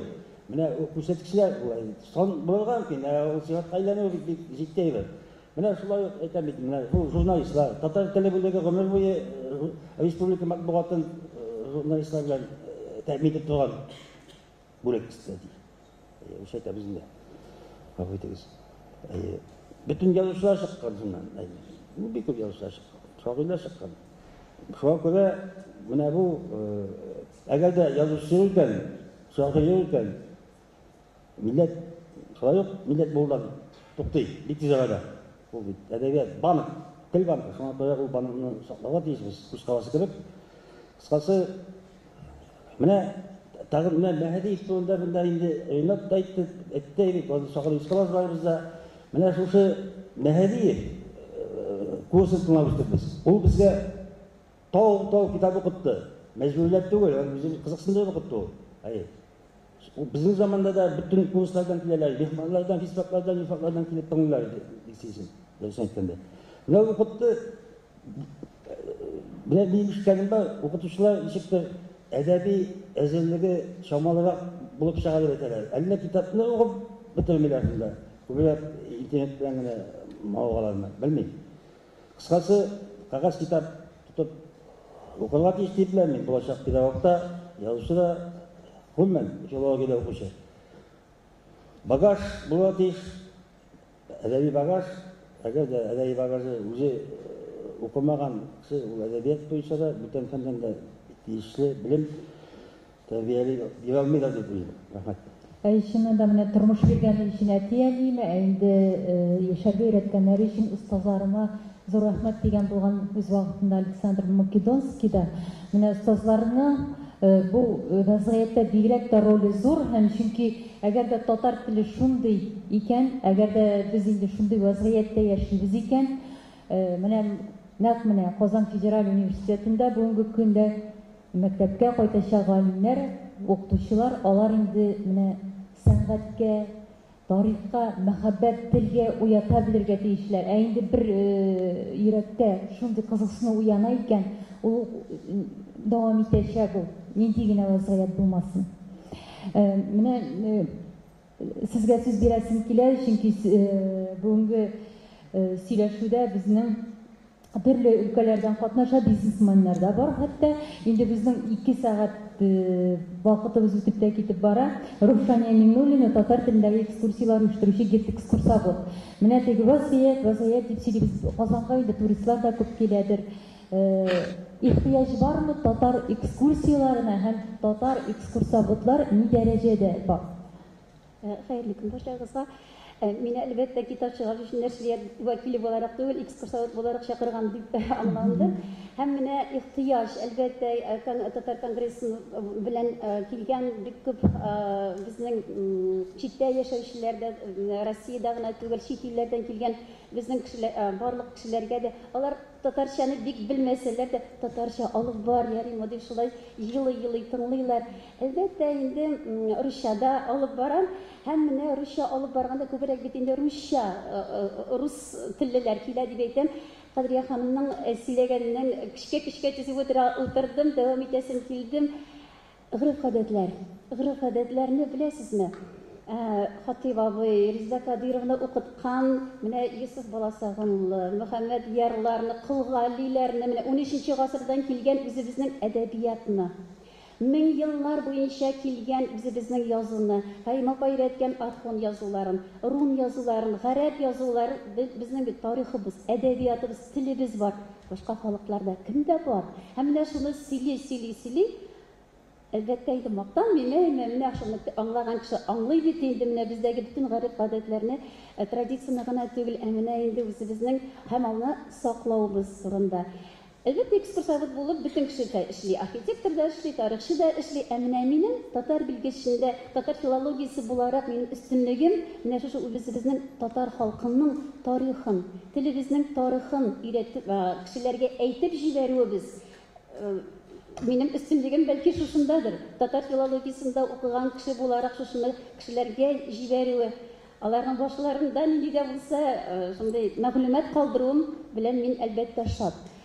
Һәм инде шәхси сорау бирсәм буламы, сез русча да алып барасызмы? Русча һәм татарча. Беләсезме, мин шулкадәр шатланып торам.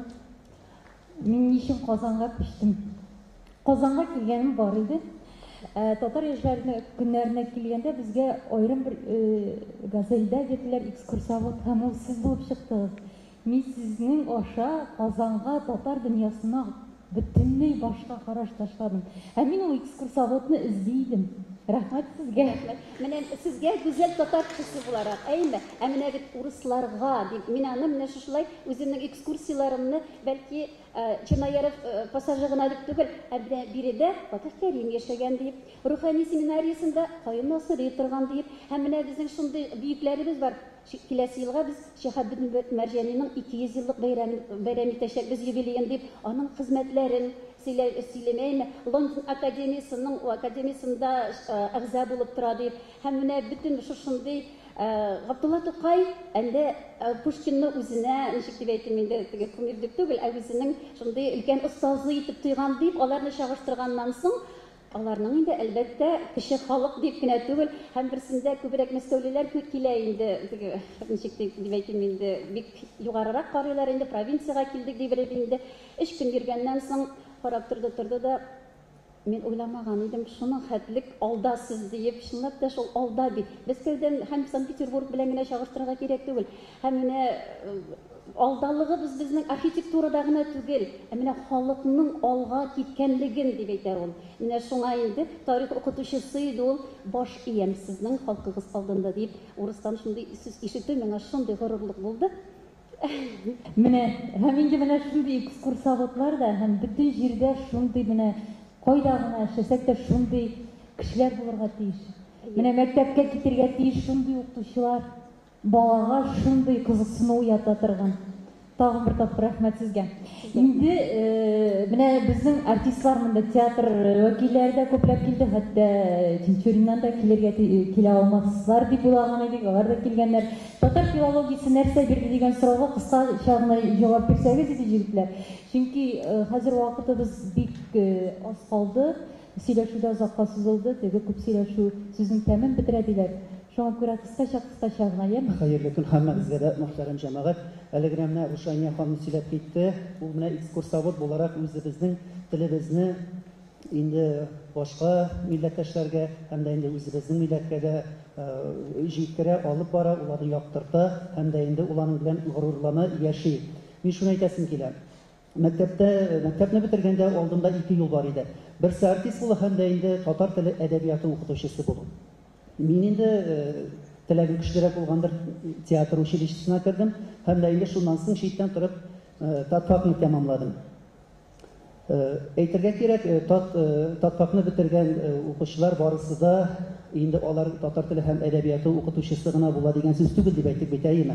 Әмма ләкин менә мин үземне укытучы дип хис итәм. Мин театр артисты, театрда эшләмәйме? Һәм дә инде үземнең менә шушы сәнгать юлы белән, театр сәнгате юлы белән, шушы сәхнә юлы белән менә спектакльләр аша балаларны тәрбиялим, аларны татар теле дәресләренә өйрәтәм дип уйлыйм мин үземчә. Миңа шуның өчен кирәк иде татфак. Мин шәхес буласым киләдер иде, билгеле, күренекле шәхес буласым да килде. Шуңа күрә инде мин бик рәхмәтлемен әлеге вузга эләгүемә, биредә укуыма һәм дә остазларыма чиксез бик зур рәхмәт. Аллага шөкер, менә шундый зур мәртәбәле кешеләр арасында утыру, әлбәттә, чиксез горурлык, һәммәбезгә дә бик зур рәхмәт. Фәнил, менә сине туйлар алып бара дип беләбез инде, шоу-бизнеста син. Татар телле туйлар күпме, әллә инде русчага күчәргә туры киләме? Исәнмесез, беренчедән чакыруыгызга бик зур рәхмәт, чөнки 2 факультет кушылганнан соң бераз аралар өзелеп киткән иде. Кайда булса барасы килә бит барыбер. Укытучыларны күрәсе килә. Шуңа күрә монда чакыргач, аралар яңадан якынайып китер дип уйлыйм. Утырганда да бик кызык, бөтен кеше сүзне үлчәп сөйли, ялгышына рус сүзе кыстырып җибәрмим дип борчыла күпләр. Теге сөйләгән вакытта беразны,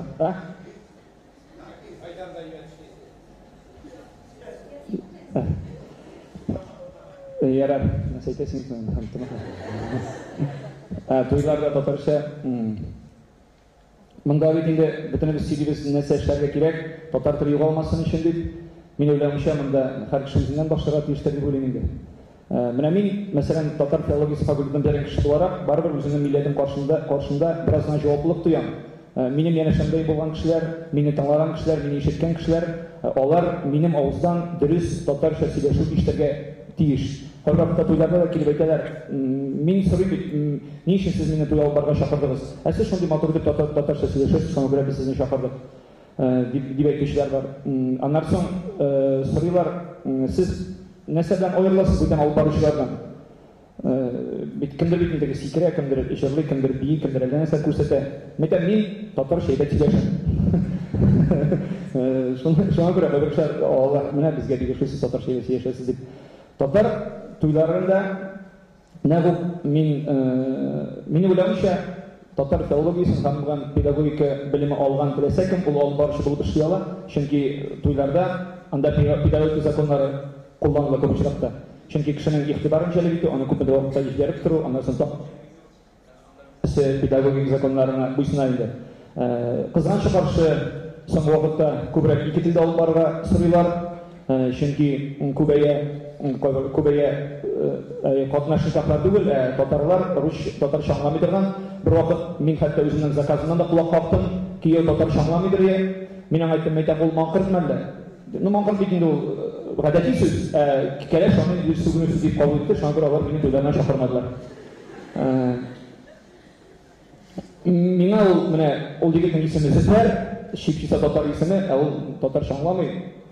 Маңкырт дигән сөйләтәсең, бүтән сүз аңа табып булмый. Менә шуңа күрә кызганыч, ләкин мин әйтсәләр дә 50% алып барырга кирәк дип, мин барыбер күбрәк татарча сөйләргә тырышам. Менә шул. Фикерләр бик күп, мин аны бөтенсен дә әйтеп тотып торам, шуңа күрә рәхмәт авызга. Мин мәсьәлә мөмкин булса, хәерле көн. Мин ифтар алдым инде, мөмкин булса. Хәерле көн башкачыларга, барча шушында җыелганнарга, барыгызга да хәерле кич дип әйтсәң дә була инде, кич җитә. Мин менә фамилиям шулай дөрес әйтәм, күп вакытта менә туйларга, мәҗлесләргә килгәндә без инде бер тирәдәрәк алар алып баручы булсалар, без җырларга барабыз, я башка милләтебезнең уен коралларында уйнарга.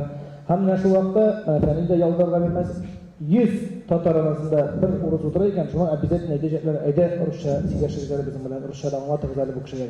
Ә менә 100 урыс арасында без килеп ләгәбез икән бер бәйрәмдә, бер татар гына утырабыз икән, берәү дә татарча әйтми безнең шул урыс алып баручысы булса да, ул бит татарча әйтми бер сүз дә. Исәнмесез дип тә әйтми, я сау булыгыз дип тә әйтми хәтта.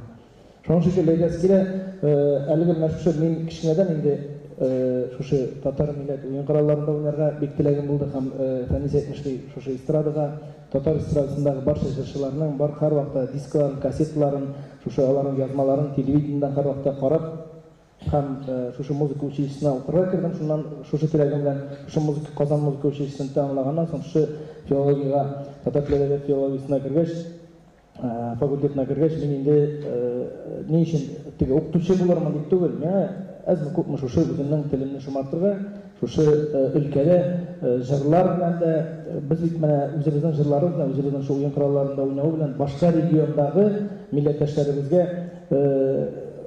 әзме күпме дәрес бирәбез.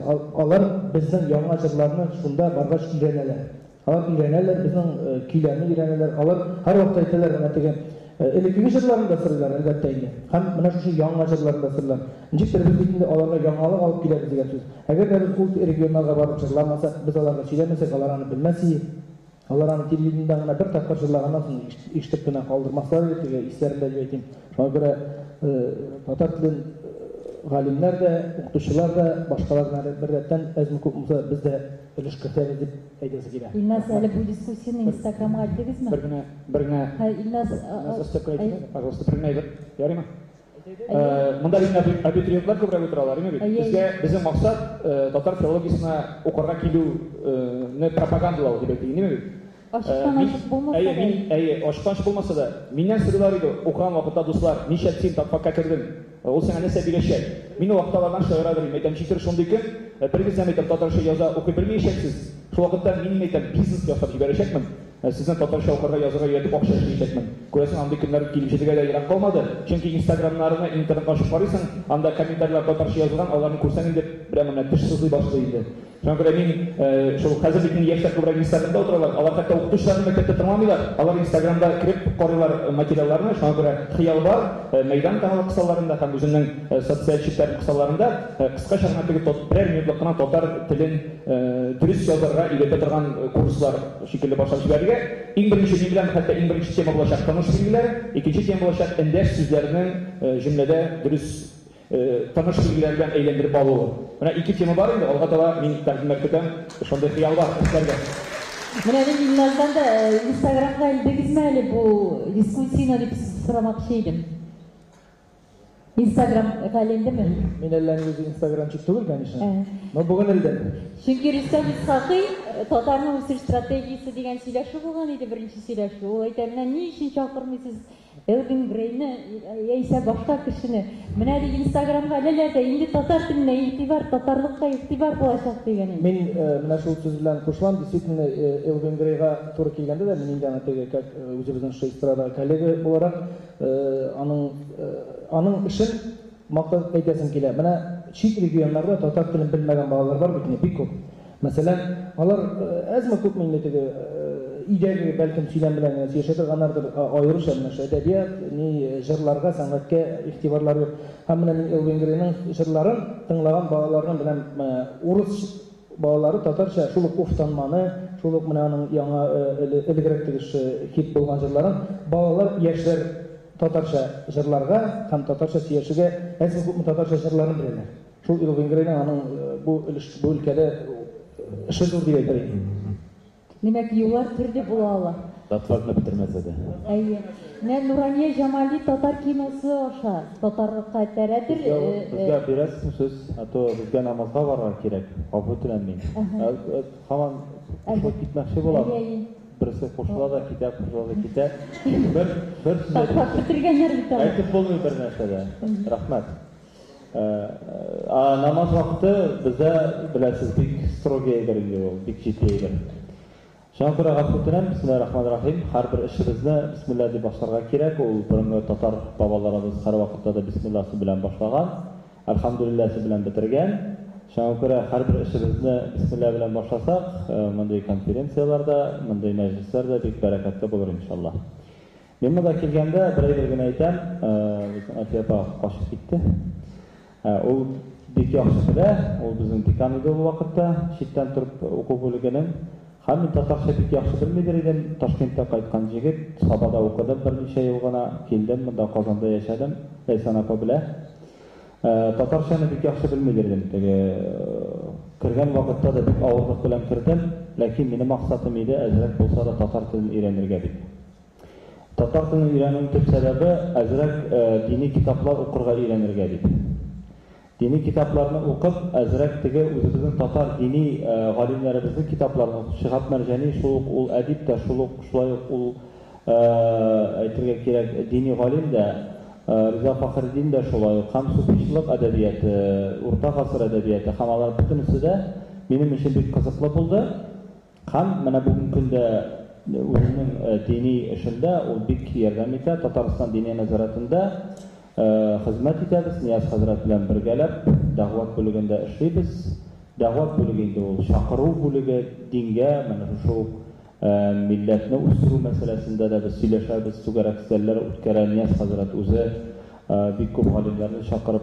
Аллаһ Тәгаләнең рәхмәте булсын барыгызга да шунда чакырганыбыз өчен. Менә күрәсездер бәлки, татар телендә сөйләшү камилләшкән дип өметләнәм. Һәм дә менә монда утырган укытучылар шаккатып торалардыр, субханалла дип. Сөйләшәләр икән бу дип. Яри рәхмәт яусын, сезнең хезмәтегез бик зур. Әлбәттә миңа чыннан да авыр иде укырга, ләкин әлхәмдүлилләh бүген көндә шушындый дәрәҗәгә җитүем сезнең ярдәмегез, сезнең тырышлыгыгыз һәм киләчәктә насыйп булса, хәтта менә укытучылар белән укыган вакытта да бәхәсләшә идем мин алар белән кайбер мәсьәләләр буенча, ләкин менә барыбер бу бәхәскә карамастан татар телене өйрәндем, сөйләшәм, вәгазьләрне сөйлибез, Миләүшә апа чакырып тора, Аллаһка шөкер әйтә. Аннан соң менә хәтта гаишниклар туктатканда да документы, пожалуйста, дигәндә татарча җавап бирергә тырышам. Татарча, өйдә дә балалар белән татарча сөйләшәм. Менә көн үземә шушындый бер ни куйдым, максат куйдым, татарча гына сөйләшергә. Балалар белән дә, хатын белән дә, халык белән дә, трамвайда да, машинада да, кая барсаң да, гаишник белән дә, бөтенесе белән татарча сөйләшергә. Менә шушындый максат куйганнан соң гына телем камилләшә башлады. Менә сезнең дә менә монда әйтергә кирәк өлешегез кергән, Аллаһның рәхмәте яусын, эшегездә уңышлар, Аллаһ Тәгалә рәхмәтеннән ташламасын, Рамазан айы мөбарәк булсын, рәхмәт. Тоже шартта укыдым бу. Мин дә гаишниклар татарча эндәшәм. 6 ел укыдым, читтән торып, әмма читтән торып булса да барыбер китап укымыйча бит экзамен биреп булмый да. Укырга туры килде. Ильяс безнең дустыбыз, безнең белән эшли, дәвам итә. Хәерле көн, яңадан вакыт, ассаламу алейкум. Күрәсез, менә бүгенге безнең очрашу ничектер Казан Федераль университеты белән Казан Федераль университетын берләштерер шикелле бүген, чөнки кайчандыр очны укыган вакытта мин инде очны бетердем. Без КГУның татфагы белән ПЭТның татфагын ярыштыра торган иделәр безнең вакытта. Фестивальләр булган вакытта, ярышлар булган вакытта, менә без бүген Инназда утырабыз, КГУга каршы утырган шикелле. Шулай бит? Кәне. Сөйнеп әйтәсем килә, без аерым булсак да, безнең җаннар бер иде. Безнең җаннар менә ничектер татар теле өчен, әдәбият өчен һәрвакыт янып кибер идек. Һәм менә шушы укыган вакытта Тимергали хәзрәт әйтеп китте, дини белемне дә, дини шушы рухи кыйммәтләрне дә мин татар теле әдәбият бүлегендә алдым. Чөнки укытучылар арасында намаз укучыларыбыз бар иде, яхшы яктан өйрәтә торганнар иде, сөйли торганнар иде. Һәм менә Мизгел яшьләр театрының бик актив рәвештә эшләве хәзер дә күреп торасыз. Безне бергә җыеп, шушындый камилләшергә, тормышта югалып калмаска, мин үзем татар теле укучысы түгел, әмма татар теле факультетын бетергәч, бу өлкәне актив кулланып эшлим, Аллаһка шөкер. Шуңа күрә чын күңелдән рәхмәт әйтәсем килә бөтен укытучыларыбызга, остазларыбызга. Без яшьләр, егетләр аптырамагыз, кызлар күп монда укып булмас дип факультетта. әмма яшьләргә, егетләргә һәр вакытта да урын табылыр. Укып бетергәч тә менә күп кенә егетләребез мәктәп директорлары булып эшли, күбесе үзләренең урыннарын тапты. Шуңа күрә дә мин сөенеп, шатланып, куанып әйтәм, ярый татар теле әдәбият факультетында укыганмын. Бу факультетта укыган кешеләр я мулла була дип әйтәләр иде, я абыстай була, я артист була диләр. Бездән булды мулла, Рамил абыйдан булды артист. Вагаз сөйләгән вакытта барыбер артист кебек сөйләшергә туры килә мәсәлән. Bütün мәчетләрдә дә чып-чып татар телендә сөйләшәбез, бернинди рус сүзе катыштырмыйбыз. Гомумән бүгенге көндә дини, рухани галимнәр, муллалар, хәзрәтләр, абыстайлар татар телен үстерүдә зур гына өлеш кертәләр. Рәхмәт аңладык. Инде сөйләшүне тамамларга да вакыт җитәдер. Нурания апа, шойда берничә сүз әйтсәгез иде, менә бу татар киносы. Татар киносы турында әйтәсем килми әле. Шушы факультет турында әйтмәкче булам. Татар киносы аша сезгә керәбез. Сезне тәкъдим итәбез. Безнең бик танылган бер журналист бар иде, Булычев Владимир Михайлович дигән. Аны өлкән буын кешеләре беләдер. Ул менә мин телевидениегә килгәч булай дигән, менә синең белеме на телевидение өчен. Беренчедән минем театраль белем бар. Аннан менә бу татфаклар, әйме? Театраль белем мин алып баручы буларак миңа бик ярдәм итте. Әгәр дә мин бу татфакны бетермәсәм, мин мөхәррир булып эшли алмас идем. Анда мөхәррир булып урнашкан идем, режиссерга кадәр дип әйтмәкче булам. Шуңа күрә менә күрәсезме, ике белем дә бер-берсен камилләштерә дип әйтергә телим инде. Аннарысын артык зур сүзмичә сүзне инде шуннан да озакка китте. Менә Миләшә дә әйтте, тел буенча сөйләштек бит инде. Хатип Юсупов әйтте, шәкеләштермәгез журфак белән татфакны дип. Менә мин 30 елга якын телевидениедә эшлим һәм минем журфакны бетергән коллегаларым да бар, татар теле факультетын бетергән коллегаларым да бар. Мин аларны чагыштырырга да кирәкми монда.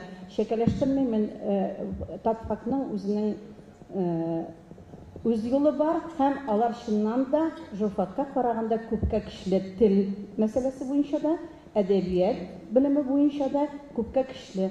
Чөнки чыннан да монда көчле укытучылар безне бигрәк тә укыткан укытучылар бик көчле иде. Мин хәзергеләрен бик белмим. Безне укыткан укытучылар мин шул өлкән микәнни безне укыткан укытучылардан менә Хатип Юсупович рәхмәт аңа бик зур безне бик яхшы укыттылар. Марсель Бакиров кына калды бугай инде безне укыткан укытучылардан калганнары исән сау укытмый бит инде, әйме? Шуңа күрә татфак менә телевидение эчендә, дөрес әйтте, нәшриятләр эчендә, радио эчендә татфак белеме белән кечерәк укучылар, студентлар килә. Аннарысын менә без алда да сөйләшеп киткәнек тәкъдимнәр буенча. Тел мәсьәләсенә караган тәкъдимнәрем булай.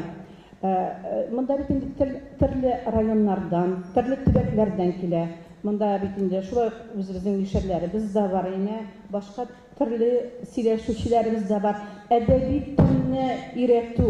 Менә алар монда 5 ел дәвамында укып чыкса да, аларның диалектлары шул килеш кала бит. Менә моны чистарту эшендә эшләргә кирәк.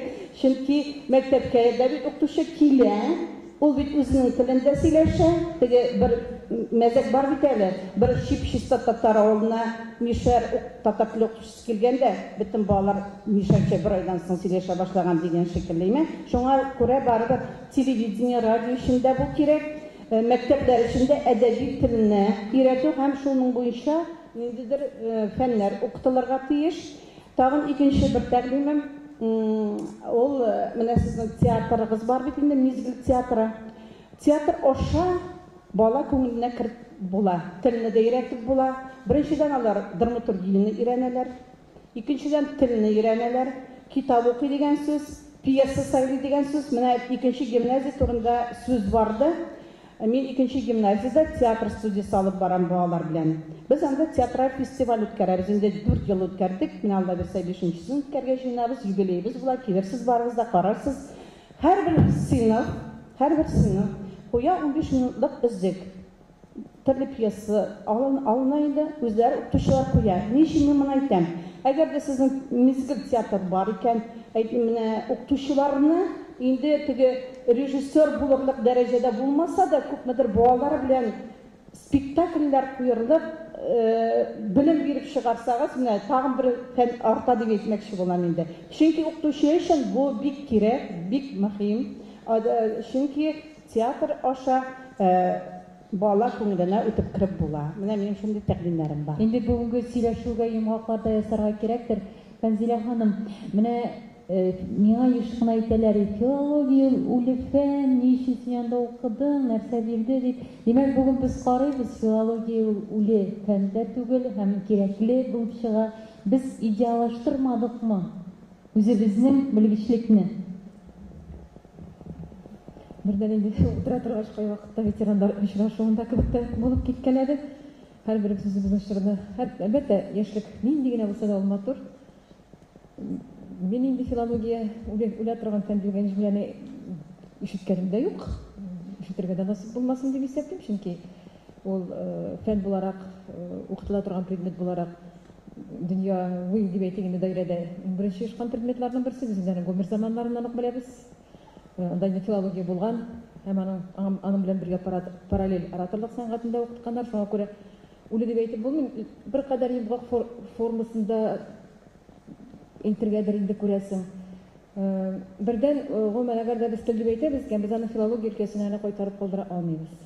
Әгәр дә без телнең яшәешен телибез икән, ул телдә сөйләм ситуациясының бүгенге көндә форматлары искиткеч шиксез. Ул Фәнил Ваккасовның даирәсе, ул артистлар даирәсе, ул дини мөхит, ул әдәбият һәм телне укыту процессы, белем бирү процессы, шул ук вакытта белем бирү процессы дип әйтәбез икән, ул башка фәннәрендә татар телендә бирү процессы, ул вакытлы матбугатта, һәм ул шул ук вакытта халыкның үзенең көндәлек яшәешендә мөмкинлеге булган дип, үзенең коммуникатив дип әйтгән филологик термин белән кулланса, гомумән телнең тоту, телнең яшәү ситуациясе, ул коммуникатив ситуацияны һәр вакыт саклау һәм шул турыда кайгырту. Ул аралашу ситуациясе, әйткәнебезчә, ул искиткеч күп даирәләрдә. Менә шушы аралашуның сафлыгын, телнең чисталыгын, ул әлбәттә бүгенге көндә аның эталоны дип әйтгәндә, ул безнең менә шушы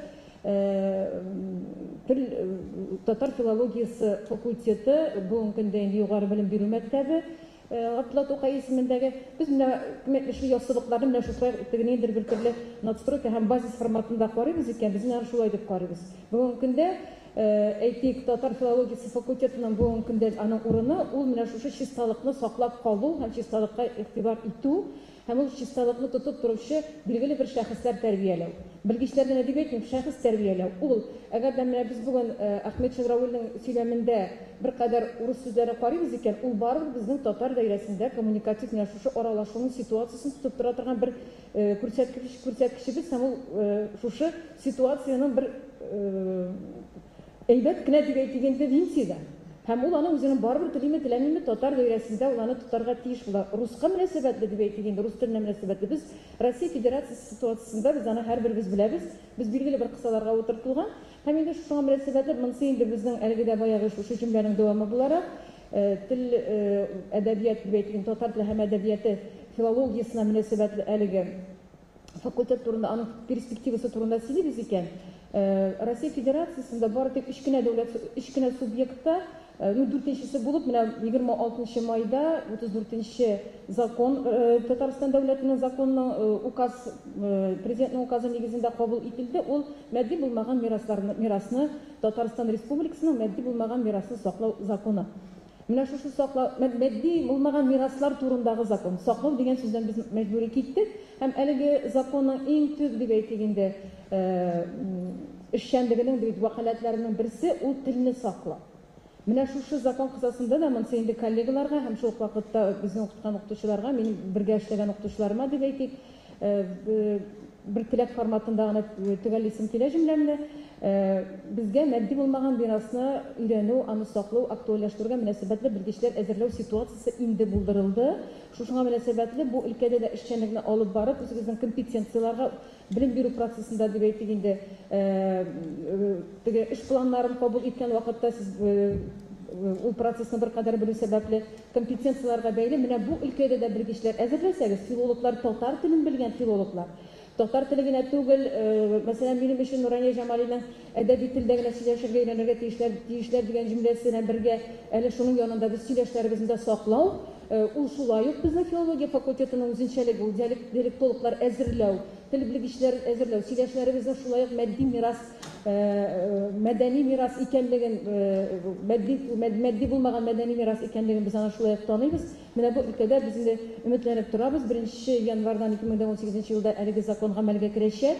Бүгенге көндә федераль стандартларда, югары белем бирү федераль стандартларында 2 белгечлектә 16-17 уку елларына инде кертелде. Ул режиссура һәм этномузыкология консерватория өчен компетенцияларга, икесендә дә компетенциялар умение работать, развивать материально-культурное наследие дип барыла ул. Менә бу юнәлештә региональ компоненттар, мин мәсәлән безнең факультетыбызда бу юнәлештә дә эшне алып бару мөмкинлеге бар һәм ул шиксез зур.